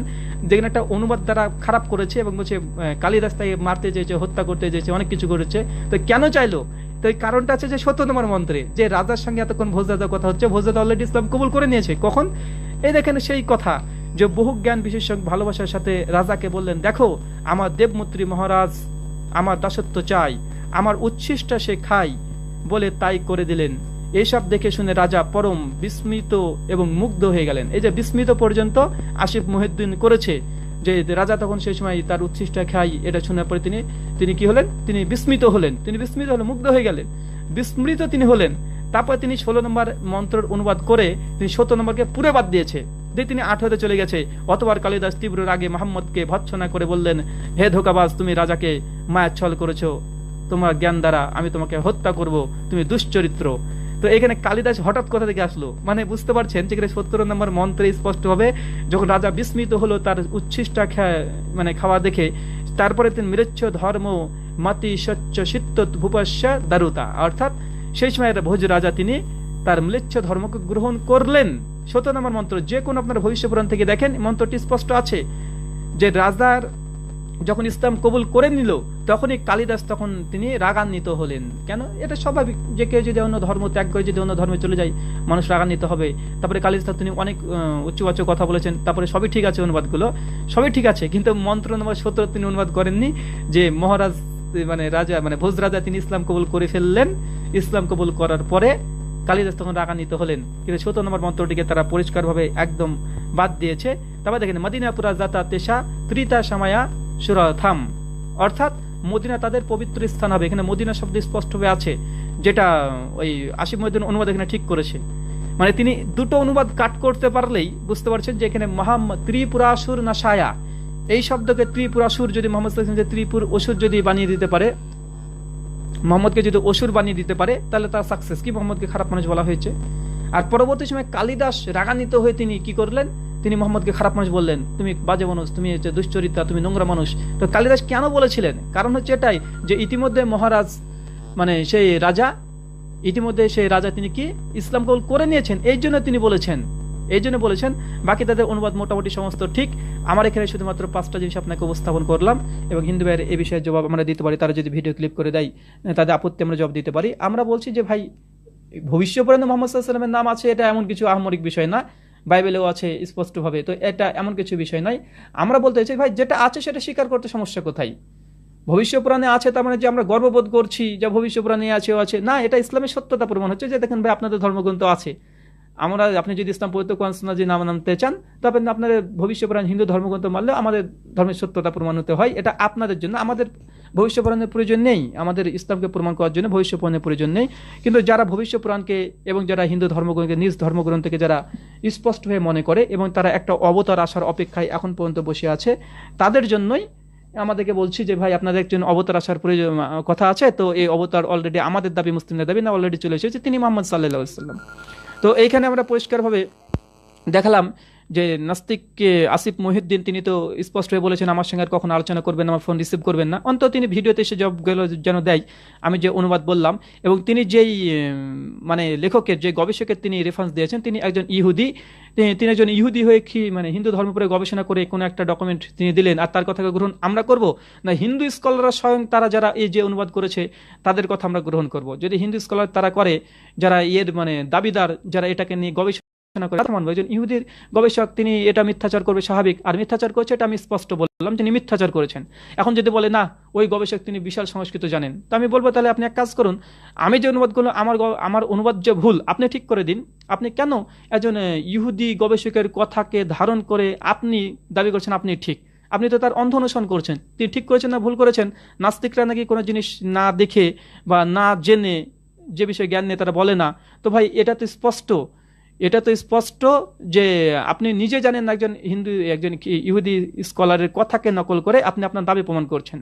কিন্তু আমি অনুবাদ করে আপনাকে শোনালাম, প্লাস আপনার হিন্দু রাজারা এই মানে বিষয়ে বই লিখেছে তাদের অনুবাদে শোনালাম যে আপনার কথা ভুল, যেটা ইবলিশি ধর্ম প্রতিষ্ঠা করবে। ইবলিশি ধর্ম ঈসা মাসিহ ধর্মকে প্রতিষ্ঠা করবে, কোথায় ইবলিশি ধর্ম। ওখানে ত্রিপুরা আসন নাশা শব্দ বাদ চলে গেল। এখানে স্পষ্টভাবে সেই রাজা তিনি যখন ইসলাম কবুল করবেন, এটা স্পষ্টভাবে আছে যে মিলেচ্ছ ধর্ম মতি সচ্চ সত্য ভূপাস্য দারুতা, অর্থাৎ সেই রাজা তখন ইসলাম কবুল করে নিলেন, অর্থাৎ তিনি মিলেচ্ছ ধর্মকে গ্রহণ করে নিলেন। তখনই কালিদাস রাগান্বিত হয়ে তিনি মুহাম্মদ সাল্লাল্লাহু আলাইহি ওয়াসাল্লামকে অনেক কিছু খারাপ মন্তব্য করলেন, আপনার 17 নম্বর মন্ত্রটাকে আউট করে দিলেন।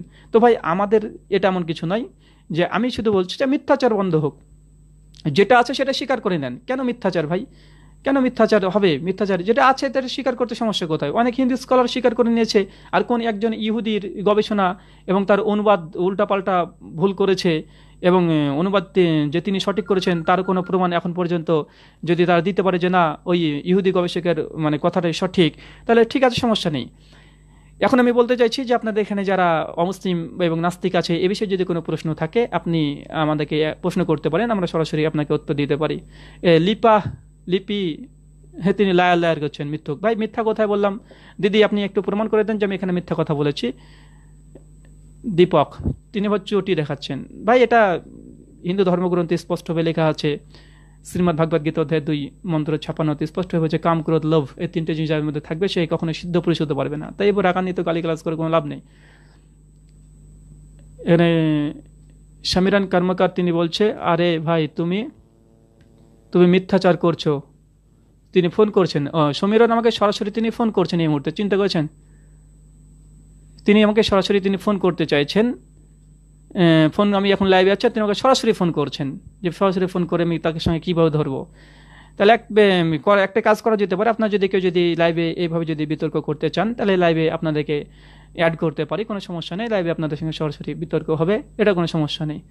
একদিন আমরা সময় দিব যে ভবিষ্যপুরাণে মুহাম্মদ সাল্লাল্লাহু আলাইহি সাল্লামের কথা আছে না নেই এই বিষয়ে। 2 নম্বর যে কল্কি অবতার বলতে কে, এটা একটা আলাদা ইস্যু। ভবিষ্যপুরাণের মধ্যে কল্কি পুরাণ ঢুকবে না, আর কল্কি পুরাণের আলোচনার মধ্যে ভবিষ্যপুরাণকে আমরা ঢোকাবো না। আর 3 নম্বর যে বেদের মধ্যে মুহাম্মদ সাল্লাল্লাহু আলাইহি সাল্লাম আছে না নেই, কোনটা সুক্ত এই মন্ত্রটা কি ভবিষ্য মানে অথবেদ কাণ্ড নম্বর 20 যেখানে বলা হয়েছে, এখানে কি মোহাম্মদ সাল্লাল্লাহু বলা হয়েছে কি হয়নি। আর 4 নম্বর হতে পারে যে নারাশাংশ বলতে কাকে বোঝানো হয়েছে। হিন্দু ধর্মের উপরে মোহাম্মদ সাল্লাল্লাহু ভবিষ্যৎবাণী নিয়ে 4টে ভাগে ভাগ করা যায়। একটা হচ্ছে ভবিষ্য পুরাণ থেকে, একটা কল্কি পুরাণ থেকে, একটা কুন্টাব সূক্তের মন্ত্রের ব্যাখ্যা কি, আরেকটা হচ্ছে নারাশাংশ বলতে কে বোঝায় বা কাকে বোঝায়, এটা বোঝানো যায়। যাই হোক, আর এখানে একটা বিষয় যে একটা সত্য একটা কথা বলে দিই, যে ভবিষ্য পুরাণে যে কথাটা আছে মোহাম্মদকে খারাপ মানুষ, মানে এটা সম্ভব নয়, যেটা আমি দেখালাম যে তার উপরে 6টা প্রশংসনীয় কথা বলা হয়েছে এবং অবশেষে রাজা তার অনেক কিছু দেখে, আশ্চর্যজনক জিনিস দেখে তিনি ইসলাম কবুল করেছেন, মৃত্যু ধর্ম তিনি গ্রহণ করেছেন, তার জন্য কালিদাস তিনি রাগান্বিত হয়েছেন। এখানে একটা বিষয় আমি যেখানে বলতে চাইছি যে মোহাম্মদ সাল্লাল্লাহু খারাপ মানুষ বলা হয়নি কেন। শ্রীমদ্ ভাগবত মহাপুরাণ অধ্যায় নম্বর 2 মন্ত্র নম্বর 76 স্পষ্ট লিখেছে, অজ্ঞান হেতু ক্রেত মাহাম্মাদা অন্ধকারী নাশিনী বিধায় তয়াতে বিবেক। অজ্ঞানী হেতু ক্রেত মাহাম্মাদা, যে একজন ব্যক্তি আসবে অজ্ঞতাকে দূর করার জন্য, তার নাম হয় মাহাম্মদ, তার নাম স্পষ্ট যে মোহাম্মদ। অজ্ঞান হেতু ক্রেত মাহাম্মাদা, তার নাম হচ্ছে মোহাম্মদ, স্পষ্ট হচ্ছে অজ্ঞতাকে দূর করার জন্য মোহাম্মদ নামের একজন ব্যক্তি আসবে। অন্ধকারী নাশিনী, সে অন্ধকারকে দূর করতে আসবে, অন্ধকারী নাশিনী দূর করতে আসবে। হে তাদায়াতে, মানে মানুষকে সত্যপথ দেখাতে, বিবেক ও মানুষের বিবেককে সত্যপথে পরিচালনা করার জন্য মোহাম্মদ নামের একজন ব্যক্তি আসবে। তো যদি বলেন না মোহাম্মদকে খারাপ মানুষ বলা হয়েছে, তা আমি বলবো ভাই, তো শ্রীমদ্ ভাগবত মহাপুরাণ অধ্যায়ের মধ্যে মন্ত্র 76 সঙ্গে ভবিষ্য পুরাণের ওই মন্ত্র কন্ট্রাডিক্ট আছে, এখন কোনটা মানবেন? কারণ একটা বলছে যে মোহাম্মদ ভালো মানুষ, তিনি অজ্ঞতাকে দূর করতে আসবেন, তিনি সমাজকে সংস্করণের জন্য আসবেন, অনেক কিছু বলা হয়েছে। আর এক জায়গাতে বলছে না তিনি খারাপ মানুষ। খারাপ মানুষ বলা হয়নি, নাশা শব্দটা উড়িয়ে দিয়েছে। যাই এখানে আর কে আছেন? আজ হচ্ছে কালিদাস এর জন্ম কবে আপনি জানেন? বা এটা আমাদের জানা প্রয়োজন নেই। কালিদাসের জন্ম আমি আপনাদের কল্কি পুরাণ বা ভবিষ্য পুরাণকে বলছি না, যেটা আসমানি গ্রন্থ, আমি এটা কিছু মনে করি না। আমার কথা হচ্ছে এটা যে প্রচলিত যে ভবিষ্য পুরাণ আছে, প্রচলিত ভবিষ্য পুরাণ, তা হচ্ছে কল্কি পুরাণ, এতে মোহাম্মদ সাল্লাল্লাহু আলাইহি ওয়াসাল্লামের কথা বিদ্যমান আছে, স্পষ্টভাবে গবেষণা করে দেখা যাচ্ছে এটা আছে।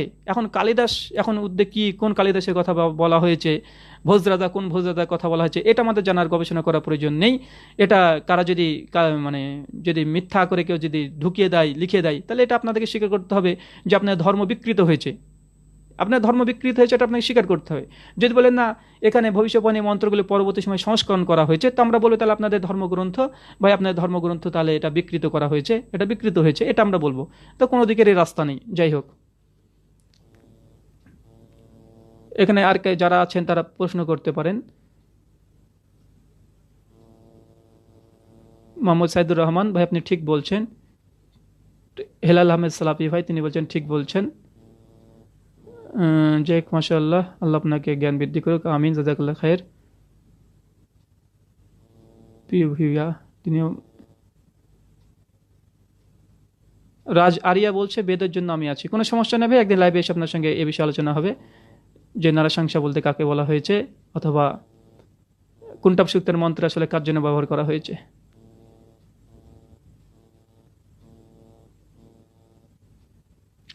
সমীরণ কর্মকার বলছে এটা মিথ্যাচার করেছেন। আরে ভাই, মিথ্যাচার কি করেছে অন্তত সেটা তো বলেন। আর সম্ভবত সমীরণ কর্মকারের সঙ্গে আমার আলোচনা হয়েছে, আপনারা ইন্টারনেটে শুনে নেবেন, তার সঙ্গে ঘণ্টা দেড়েকের পরে আলোচনা হয়েছে। সমীরণ কর্মকার ইসলাম মানবতার ধর্ম বলে একটা মনে সম্ভবত ছাড়া আছে সমীরণ কর্মকারের সঙ্গে, তার সঙ্গে আলোচনা করেছি, আপনারা শুনে নেবেন।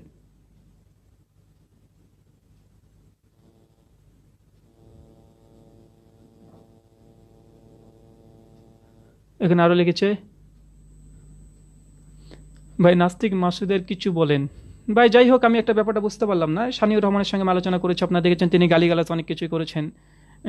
তারপরে তো তিনি ফোন টোন তো কোনো ধরার কোনো নাম নেই। আসিফ মহিউদ্দিনের সঙ্গে কত সুন্দরভাবে কথা বলেছি, তার সঙ্গে কোনো বৃত্ত ভাষা আমি ব্যবহার করিনি। মানে তিনি আমাকে খারাপ কথা বলছেন প্রথম দিনেই, হঠাৎ করে ফোন করেছি, প্রথম দিন কথা বলছে, আমার সঙ্গে নেটওয়ার্ক ডিস্টার্ব হচ্ছে, তিনি বলছেন আল্লাহ মানে আপনার উপরে ঠেটা বর্ষণ করেছে। মানে এই যে একটা কথা, একটা অপরিচিত মানুষের সঙ্গে প্রথমে ঠেটা বর্ষণ করেছে, আমি তার কথা মানে শুনে আমি হাসলাম যে জানে না, মানুষের সঙ্গে আদব ব্যবহার করতে জানে না, এই জন্য হয়তো বা তিনি এই ভাষাটা ব্যবহার করছেন। পরবর্তী সময় তিনি আমাকে বলেন যে আমি মিথ্যুক, আপনারা মুমিনরা মিথ্যা কথা বলেন, অভিযোগ অনেকগুলো করলো। তার কথা শুনে হাসলাম যে তিনি নিজে মিথ্যা করেছে, এখন যে চাপিয়ে দেয় সেটা চাপা, কোনো সমস্যা নেই। আজকে আলোচনা করতে গেলাম, তার সঙ্গে যখন আলোচনা না যেতেই তিনি শুধু কথা পেঁচিয়ে তিনি বলছে ভবিষ্যতে আপনার কোনোদিন ফোন ধরবো না। বুঝতে পারছি না নাস্তিকরা কেন মানে এরকম করছে। তারা যে সমালোচক হয়ে থাকে তো সমালোচনা করবে, তো যারা আলোচনা করতে জানে তাদের সঙ্গে আলোচনা করুক। একটা অধিকাংশ নাস্তিক থেকে দেখছি যে যারা যে বিষয়ে জানে না তাদের কাছে প্রশ্ন করছে। সঙ্গে দেখলাম যে একজন মুসলিমকে জিজ্ঞাসা করছে বোধ কোরআনে কটা সূরা আছে, ও ব্যক্তি বলতে পারছে না, তো এইসব ব্যক্তি যারা জানে না তাদের কাছে শুধুমাত্র জিজ্ঞাসা করছে, তাদের কাছে এসে বলছে এইসব বিষয়গুলো। তো এটা তো হাস্যকর ব্যক্তি। কিন্তু যারা জানে আগে পরিষ্কারভাবে বলে দিল যে না, আপনার ফোন আর কোনোদিন ধরা হবে না। এটা কি? আরে ভাই, আমি তো আপনার সঙ্গে খুব সুন্দর ব্যবহার করেছি, আপনি বলতে পারেন যে আপনাকে চোখ রাঙিয়ে কথা বলেছি, আমি তো হাসি মুখে আপনার সঙ্গে কথা বলছি, আপনি রাগান্বিত হয়েছেন, আপনি আমার সঙ্গে কটূক্তিমূলক বাক্য ব্যবহার করেছেন। আর আমি আলহামদুলিল্লাহ কোনো মানুষের সঙ্গে কটূক্তিমূলক বেশ করে আমি করতে চাই না।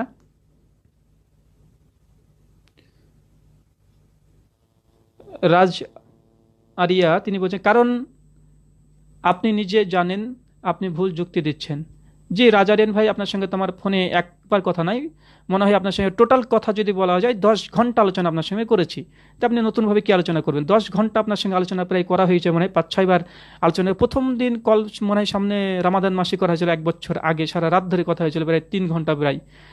পরে এরকম 2 ঘন্টা 3 ঘন্টা আপনার সঙ্গে তো প্রায় কথা হয়, প্লাস আপনার সঙ্গে হোয়াটসঅ্যাপে আমার আলোচনা হয়েছে। তো এই নতুনভাবে আপনার এগুলো কথা বা উপস্থাপন করা হয় না। 10 ঘন্টা আলোচনা করে যা যা প্রমাণ করার দরকার প্রমাণ করে দিয়েছি। এখন আপনি মানতে চাইলে মানবেন, না মানলে না মানবেন, সেটা তো আপনার ব্যাপার। কোরআন এই জন্য বলছে ফাযাক্কিরিন না মান তামুদাক্কির লাস্তা আলাইহিম বিমুসাইতির, সূরা গাশিয়া আয়াত নম্বর 21। আমাদের কাজ ধর্ম প্রচার করা, আমাদেরকে দারোগা রূপে পাঠানো হয়নি যে জোর জবরদস্তি করে আমাকে মানাতে হবে যে ভাই আপনি এটা মানুন। জি না, কুলিল হাক্কু মির রাব্বিকুম ফামান শাআ ফালা ইউমিনুন, সূরা কাহফ আয়াত নম্বর 29। যে হক এসেছে অর্থাৎ সত্য এসেছে তোমার প্রভুর পক্ষ থেকে, যার ইচ্ছা গ্রহণ করবে, যার ইচ্ছা বর্জন করবে। আপনার সঙ্গে প্রায় 10 ঘন্টা আলোচনা হয়েছে, নতুন আলোচনা আবার কি প্রয়োজন? সমস্ত বিষয় আলোচনা হয়েছে আপনার বিষয়ে, প্রত্যেকটা বিষয়। ঈশ্বর, আপনারা তো আর্য, এখানে অনেকে জানে না যে আর্য হিন্দু আর পৌরাণিক মতবাদে হিন্দু ধর্ম পার্থক্য আছে। আর্য হিন্দুরা তারা ঈশ্বরের প্রতিমূর্তিতে বিশ্বাস করে না।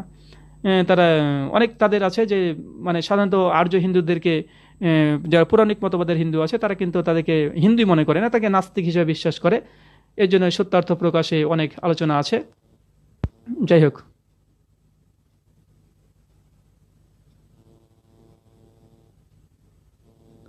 যাই হোক, এখানে অনেকেই আছেন, কোনো যদি নাস্তিক যদি থাকেন বা কোনো অমুসলিম থাকেন এই বিষয়ে আলোচনা করতে চান, করা যেতে পারে।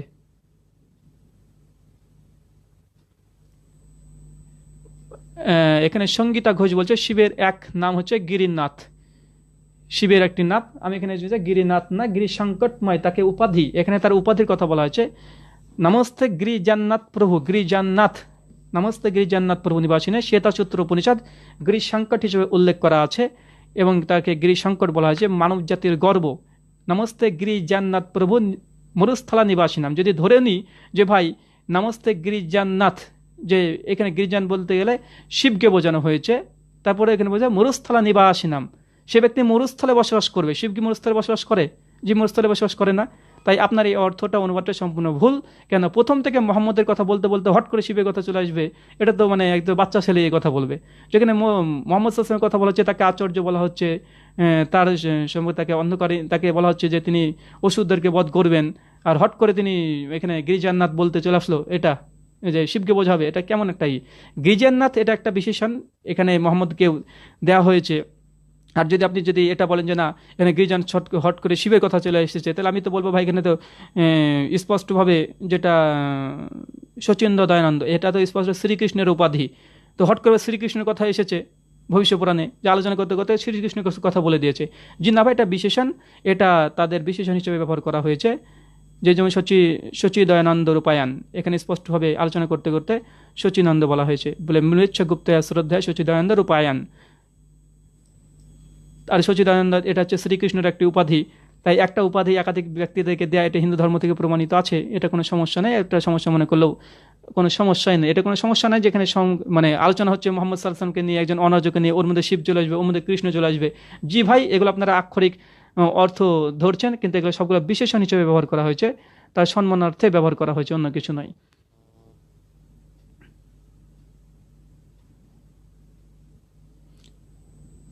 একজন ভাই বলছে খাজা মঈনুদ্দিন চিশতি, তার প্রোফাইল পিক, যাক সে লিখছে যে ভাই আপনার জানা মতে কোন কোন ধর্মগ্রন্থে নবীজিকে নিয়ে ভবিষ্যৎবাণী করা হয়েছে? যে আমি যতটা পড়েছি, আমার কাছে বাইবেল আছে, এই যে বাইবেল আমার কাছে বাইবেল আছে, স্পষ্টভাবে বাইবেলেও স্পষ্টভাবে মোহাম্মদ সাল্লাল্লাহু আলাইহি ওয়াসাল্লামের ভবিষ্যৎবাণী করা আছে। হিন্দু ধর্মগ্রন্থ আলহামদুলিল্লাহ অনেকগুলো আছে, আর হিন্দু ধর্মতে স্পষ্ট আছে, আমি এটা আলোচনা করেছি, বৌদ্ধ ধর্মেও আছে। ঠিক আছে, আমার মোটামুটি অনেক কটা ধর্মগ্রন্থে আছে, তবে আমি গবেষণা করেছি, মানে বিশেষভাবে গবেষণা করেছি এই 3টে ধর্মের উপরে, একটা হিন্দু ধর্মের উপরে, একটা হচ্ছে খ্রিস্টান ধর্মের উপরে, একটা হচ্ছে বৌদ্ধ ধর্মের উপরে। আরও অন্যান্য ধর্মগ্রন্থ আছে, ওগুলো ধর্ম নিয়ে আমি মানে গবেষণা করিনি, অনর্থক কেননা এখানে সেগুলো নেই। যে তিনটে প্রয়োজন সেই তিনটে নিয়ে পড়াশোনা করেছি, গবেষণা করেছি, এবং তার প্রত্যেকটা ইনশাল্লাহ অক্ষর বাই অক্ষর মানে করে দিতে পারবো, কোনো সমস্যা নেই। মোহাম্মদ নাসির উদ্দিন, জাজাকাল্লাহ খায়ের, জাজাকাল্লাহ খায়ের।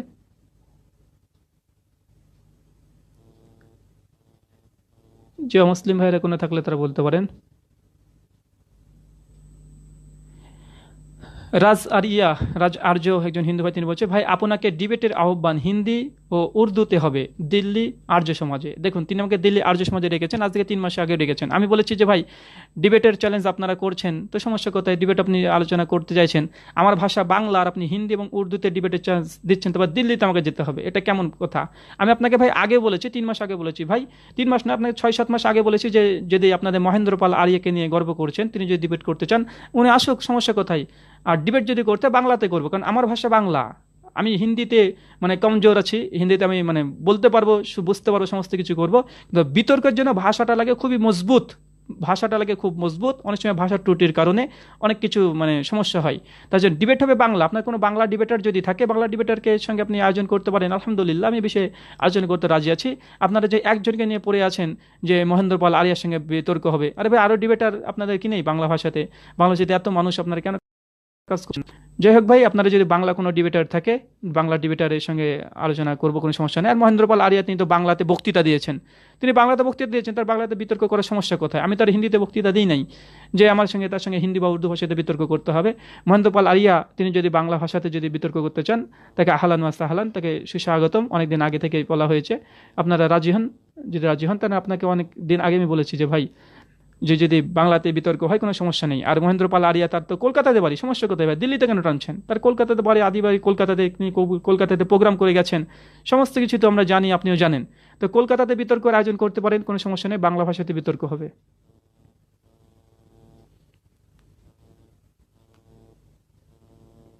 রাজ আরিয়ান আসুন ডিবেট। ভাই আপনি কথা ছোট ছেলে, বাচ্চা ছেলের মতো বলছেন।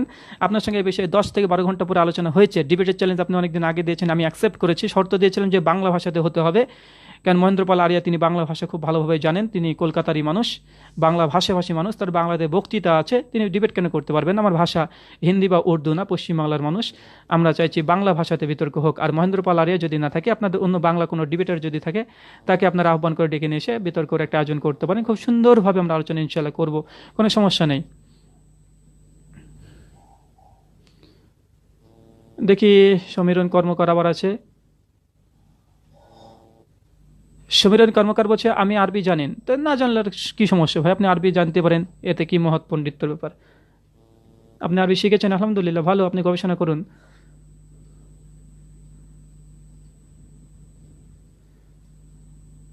রাজ আরিয়ান বলছে আপনি আমার হোয়াটসঅ্যাপ বন্ধ করে গেছেন। ভাই আপনার সঙ্গে 12 ঘন্টা আলোচনা করে আপনি কোনো জিনিস মানতে চান না।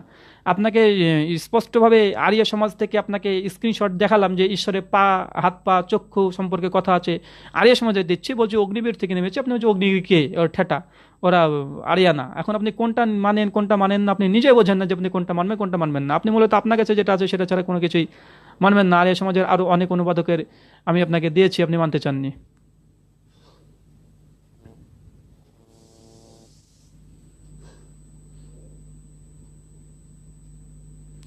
এক ভাই বলছে যে মক্কাতে শিব মন্দির ছিল বলে এই রকম কিছু নিদর্শন আছে, গিরিজানাথ, গিরিজপতি, অনেক কিছু লিখেছেন। জি, মক্কাতে শিব মন্দির ছিল, এটা তো কোথায় কোথায় কোন ইতিহাস, কে ইতিহাস লিখেছে ভাই? মক্কাতে শিব মন্দির ছিল, অনেকে তো বলে মক্কাতে হচ্ছে হাজরে আসওয়াদের শিবলিঙ্গ, শিবলিঙ্গ, যে শিবলিঙ্গ ভাই, শিবলিঙ্গ এগুলো যদি আমরা এখন আলোচনা করতে চাই, অনেক ভাই বলবে যে আমি হিন্দু ধর্মের সমালোচনা করতে চাইছি। তবে ভাই আমি সমালোচনা নাই, যে শিবলিঙ্গ এটা শ্বেতসূত্র উপনিষদ অধ্যায় নম্বর 6 মন্ত্র নম্বর 9 স্পষ্টভাবে তার বিরুদ্ধে কথা আছে। না চষ্চে কাশ্চিৎ পাতি রাস্তি লোক না চেসা লিঙ্গামা, যিনি ঈশ্বর হবেন তার কোনো লিঙ্গ থাকবে না। শিবলিঙ্গ আসে কিভাবে? শ্রীমদ্ ভাগবত গীতা অধ্যায় নম্বর 10 শ্লোক নম্বর 3 পরিষ্কারভাবে এই কথাই বলা আছে যে সব এগুলো ভাই আলোচনা করতে তখন মানুষ ভাববে যে আমি হয়তো বা হিন্দু ধর্মের সমালোচনা করছি বা হিন্দু ধর্ম, একটা খারাপ আসবে। ভারতবর্ষের সংবিধান 25 নম্বর ধারা স্পষ্টভাবে আছে কোনো ধর্মের নামে মানে বিক্ষিপ্ত কোনো কথা বলা যাবে না। তাই এই যে সঙ্গীতা দিদি তিনি যা বলছেন, দিদি আপনি আপনার সঙ্গে ফোনে আলোচনা করতে পারেন, যেগুলো আমরা দুজন আলোচনা করব। তারপর যদি আপনি চান আপনি ভিডিওটা আপলোড করতে পারেন, আর এখানে প্রকাশ্য আলোচনা যদি এগুলো করি তো অনেক অমুসলিম হিন্দু ভাই যারা আছে তারা বলে আমি হিন্দু ধর্মের সমালোচনা করছি, তার অনেক কিছু বলবে। দুবাই থেকে দেখছি রাহুল ভাই নাস্তিকদের।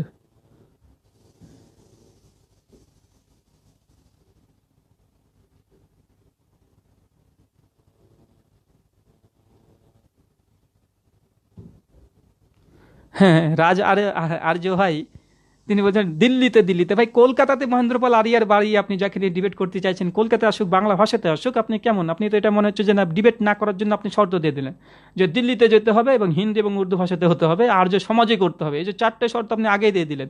বা এগুলো কি শর্ত? যার বাড়ি কলকাতায় যে বাংলা ভাষা জানেন তো আপনাদের আসা উচিত ছিল ভাই।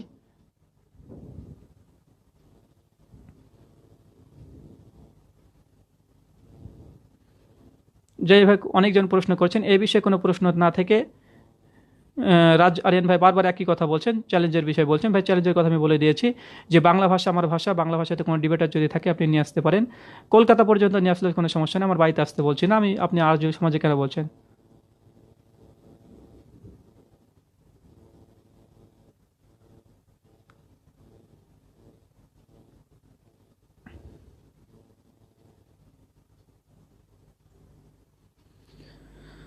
রাজ আরিয়া আর্য ভাই বলছে ডেট দিন বাংলায় হবে আসুন, ডেট দিন বাংলাতে হবে আসুন। আচ্ছা, এই বিষয়ে ডেট তো এখন হট করে আপনি একবার ডেট চেয়ে দিলে আপনাকে দিয়ে দেবো এমনটি নয়। আচ্ছা, আপনার সঙ্গে ফোনে যোগাযোগ হবে, আপনি ফোন করবেন, আমি লাইভ থেকে চলে গেলে আপনি 1 ঘন্টা পর ফোন দেবেন, আপনার সঙ্গে ফোনে কথা হবে। ডিবেট অর্থাৎ বিতর্ক, যখন একটা বাহাস বিতর্ক হয় সেই সময় বেশ কিছু সারাতনামালিকা হয়, সারাতনামালিকা হবে, অনেক কিছু কার্যকলাপ আছে, তারপর ইনশাল্লাহ আলোচনা হবে। ঠিক আছে, আপনি বাংলাতে বিতর্ক যদি করতে চান কোনো সমস্যা নেই, কোনো আমাদের আপত্তি নেই। আপনাকে অনেকদিন আগে বলেছি, আজকে আপনি লাইভে এসে কেন আপনি আজকে অ্যাকসেপ্ট করলেন যে বাংলাতে হবে?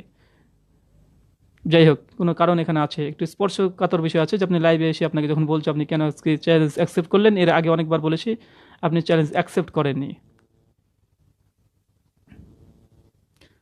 আচ্ছা, অনেকে আছেন, অনেক মুসলিম ভাইয়েরা আছে, অনেক হিন্দু ভাই আছে, খ্রিস্টান ভাইয়েরা আছে।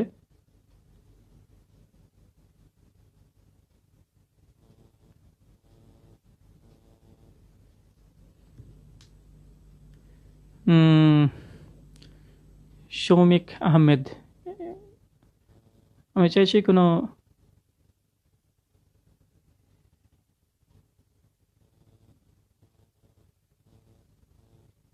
যাক এখানে কোনো আর প্রাসঙ্গিক কোনো কথা লিখছে না। উম,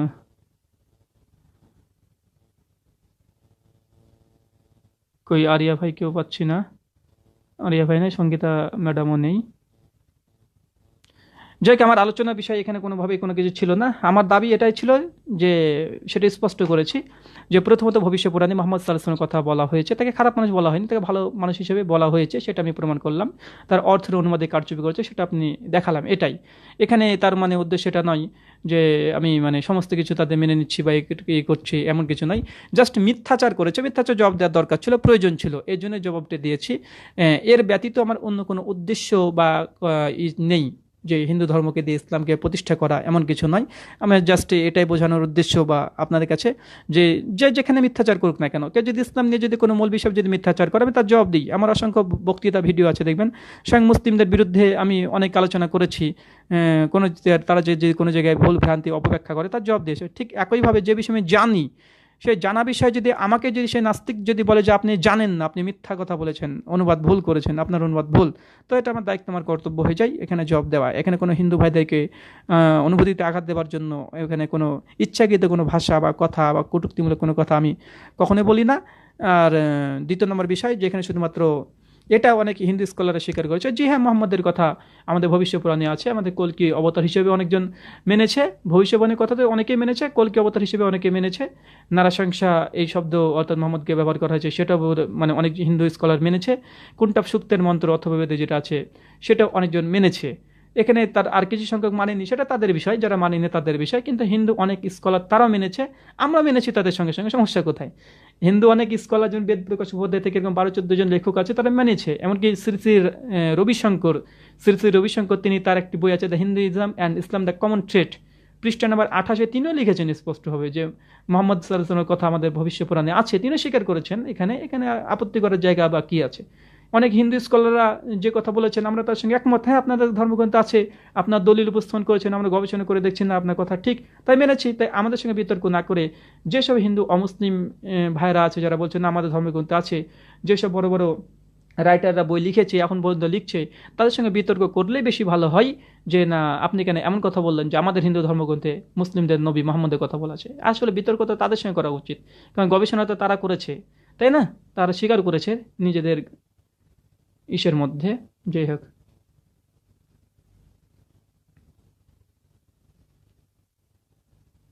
এবং যে বাইবেলে অনেক জায়গায় মোহাম্মদ সাল্লাহ ইসলামের কথা আছে। জি ভাই আছে, সং অফ সলোমনে অধ্যায় 5 মন্ত্র অর্থাৎ পদ নম্বর 16-তে হিব্রু ভাষাতে বলা হয়েছে স্পষ্ট, হিক্ক হিক্কমতিম কিম লিকুল্লি মাহমাদিম।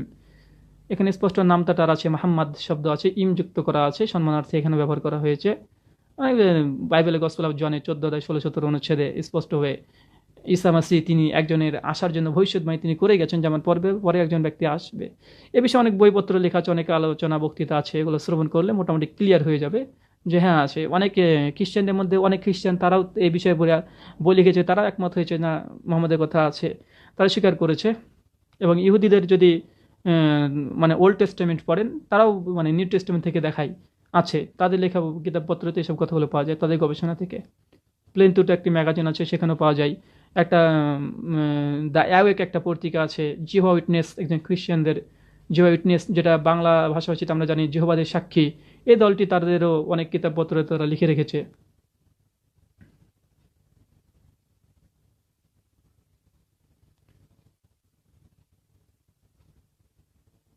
যাক, এখানে আর কেউ নেই। যাক, এই বিষয়ে আপনার যদি কারো প্রশ্ন থাকে আপনারা প্রশ্ন করতে পারেন।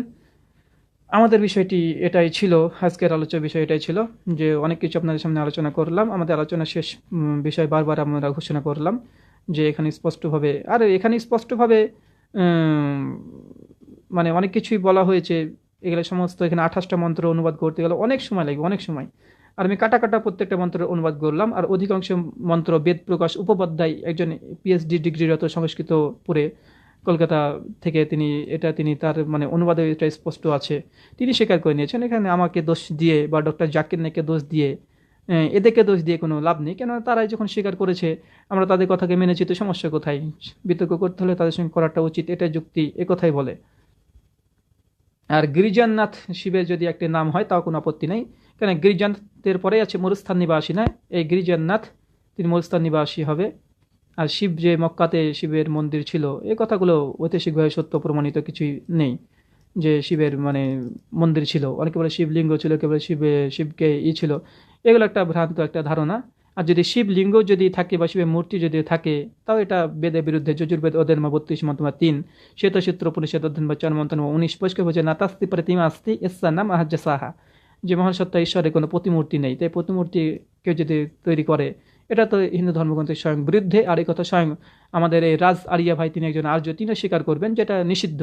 কেননা আরিয়া সমাজ .com যদি চলে যান, আরিয়া সমাজ .com, ওখানে একটা আইডলশিপ একটা অধ্যায় আছে, মূর্তি পূজাকে নিষিদ্ধ ঘোষণা করা হয়েছে। মহেন্দ্রপাল আরিয়া তিনিও মূর্তি পূজারীদের অনেক নিন্দা করেছেন, অনেক বক্তৃতা ইউটিউবে ডাউনলোড করা আছে, তারা এই কথা বলেছে।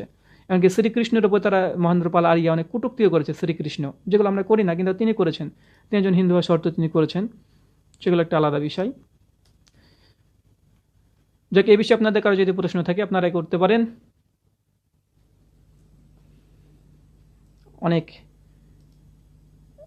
আর এই বিষয়ে বিস্তারিত জানার জন্য আমার তো একটা স্বতন্ত্র বক্তৃতা আছে, বক্তৃতা আপনারা শুনলে ইনশাআল্লাহ অনেকগুলোই ক্লিয়ার হয়ে যাবেন, অনেক কিছু ক্লিয়ার হয়ে যাবেন। আমার বক্তৃতা যদি ভালোভাবে যদি শোনেন অনেক ক্লিয়ার হয়ে যাবেন ওখান থেকে।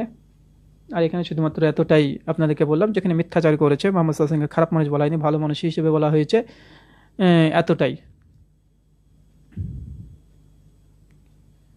যাই হোক, এখন আপাতত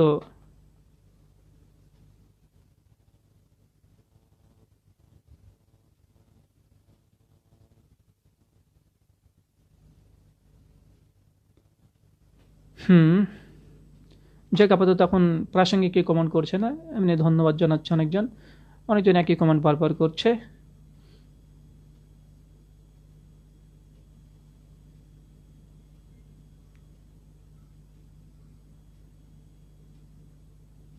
ভাই বলছে তওরাত এবং জিহোভা,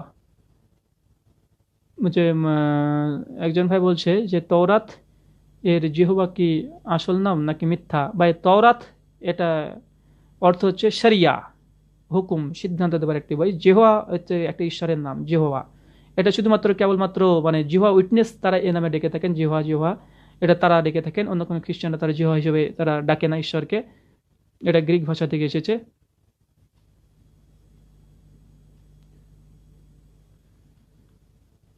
তওরাতকে ইহুদি মানে তওরাতে একটা বিষয় আছে, বাইবেলে বেশ কিছু অংশ আছে। যেমন বাইবেলে একটা আছে ওল্ড টেস্টামেন্ট, এখানে 24টা বই আছে। নিউ টেস্টামেন্টে ক্যাথলিক এবং প্রোটেস্ট্যান্টের মধ্যে পার্থক্য আছে। তো নিউ টেস্টামেন্টের প্রথম গসপেলগুলো, গসপেল জন, মার্ক, ম্যাথিউ আর লুক, এটা হচ্ছে তারা মূলত ইনজিল হিসেবে বিশ্বাস করে বাইবেলের। এবং অনেকে মনে করেন বাইবেলে 72টা অধ্যায় আছে, এই 72টা মনে হয় বাইবেল। যে না, এটা ভুল। এটা অনেকে জানেন না যে বাইবেলের টোটাল 3টে অংশ খ্রিস্টানরা দাবি করে, যে আমাদের এই বাইবেলের মধ্যে তওরাত আছে, জবুর আছে এবং ইনজিল আছে। তো ইনজিল কোনটাকে মনে করে? বাইবেলের New Testament, gospel of John, Mark, Matthew আর লুক, এই 4টাকে কেবলমাত্র তারা বলে যে এটা হচ্ছে মানে ইনজিল। তারপরে যেগুলো ফার্স্ট পিটার, সেকেন্ড পিটার যেগুলো আছে, গালেতিয়া আছে, ঠিক আছে, কিংস আছে, এগুলো কিন্তু তারা বাইবেল হিসেবে বিশ্বাস করেন। এগুলো সেন্ট পলের কিছু চিঠি আছে, আর পিটারের কিছু চিঠি আছে, কিন্তু পত্রগুলোকে সেগুলোকে দেওয়া আছে, অ্যাপোস্টল কিছু আছে এগুলো। কিন্তু বাইবেল মূলত ইনজিল হচ্ছে প্রথম 4টে, গসপেল মার্ক, লুক, জন আর ম্যাথিউ, এই 4টে। আর বাইবেলের নিউ টেস্টামেন্টে যেটা আছে বুক অফ ডিটারনমি, মানে জেনেসিস, এক্সোডাস, লেভিটিকাস, নাম্বারস আর ডিটারনমি, এই 5টা অধ্যায়কে ইহুদিরা মনে করে এই 5টাই তওরাত। বাকি যা আছে এগুলো তওরাত তারা বিশ্বাস করে না। বিভিন্ন ব্যক্তিদের কথা, বিভিন্ন ঐতিহাসিকদের কথা, বিভিন্ন নবীদের কথা তারা সংকলন করেছে। আর বাইবেল একটা সং অফ সলোমন যে চ্যাপ্টারটা আছে, যেটাকে বাংলাতে অনুবাদ করেছে গীত সংহিতা বা শ্যামা গীত, এই হিসেবে যারা অনুবাদ করেছে, এটা হচ্ছে মূলত তারা বলে এটা যে দাউদের উপরে অবতীর্ণ কিতাব জাবুর। বাকি যেসব কিতাবগুলো এগুলো বিভিন্ন মানুষের লেখা, মানে বোঝা গেল খ্রিস্টানরা টোটাল এখানে টোটাল 10টা, বাইবেলের টোটাল 72টা অধ্যায় আছে ধরে নিই, যদি 66 অথবা 72, এই 72 বা 66টা অধ্যায়ের মধ্যে মাত্র 10টাকে তারা ঈশ্বরের বাণী হিসেবে তারা বিশ্বাস করে। কিন্তু এখন মানুষকে ধোকা দেওয়ার জন্য গোটা বাইবেলটাকে তারা বলে ঈশ্বরের বাণী। যেমন নিউ টেস্ট মানে ইনজিল বলতে গেলে গসপেল মার্ক, ম্যাথিউ, লুক আর জন। আর তওরাত বলতে গেলে জেনেসিস, এক্সোডাস, লেভিটিকাস, নাম্বারস আর ডিটারনমি, এই 5টা। আর জাবুর হচ্ছে সং অফ সলোমন, এই 5টা। আর এই 5টা 10টা, টোটাল 10টা কিতাবটাকে তারাই স্বীকৃতি দিয়ে তারা বলেছে এই 10টা কিতাবই শুধুমাত্র তওরাত, জাবুর, ইনজিল। আর বাকি যেসব কিতাবগুলো, বইপত্রগুলো দেখছেন লেখা আছে, এই যে আপনার অনেকগুলো আছে, ফার্স্ট পিটার, সেকেন্ড পিটার, হচ্ছে কিং স্যামুয়েল, এগুলো আছে, তা হচ্ছে জোহেসকেল, ইজিকেল, এইগুলো আছে। এগুলো একটাও মানে তারা নেহেমিয়া আছে, এজরা আছে, এগুলো একটাও মানে ঈশ্বরের বাণী হিসাবে তাদের স্কলাররা কেউই বিশ্বাস করে না। কিন্তু সাধারণ খ্রিস্টানরা তারা ধোকা দেওয়ার চেষ্টা করে যে এগুলো নাকি ঈশ্বরের বাণী, কিন্তু ওরা তাদের কিতাবপত্র স্পষ্ট লেখা আছে এটা ঈশ্বরের নাম নাই। এমনকি অনেক কিতাব আছে যেগুলো নামই নেই, লেখক কে তারও কোনো নাম নেই। যাই হোক, ধন্যবাদ।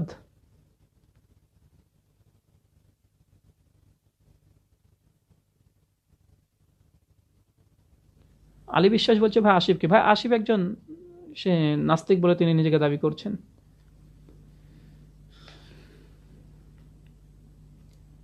যাই হোক, আপনাদের সঙ্গে অনেকক্ষণ সময় দিলাম, আমরা বিদায় নিব।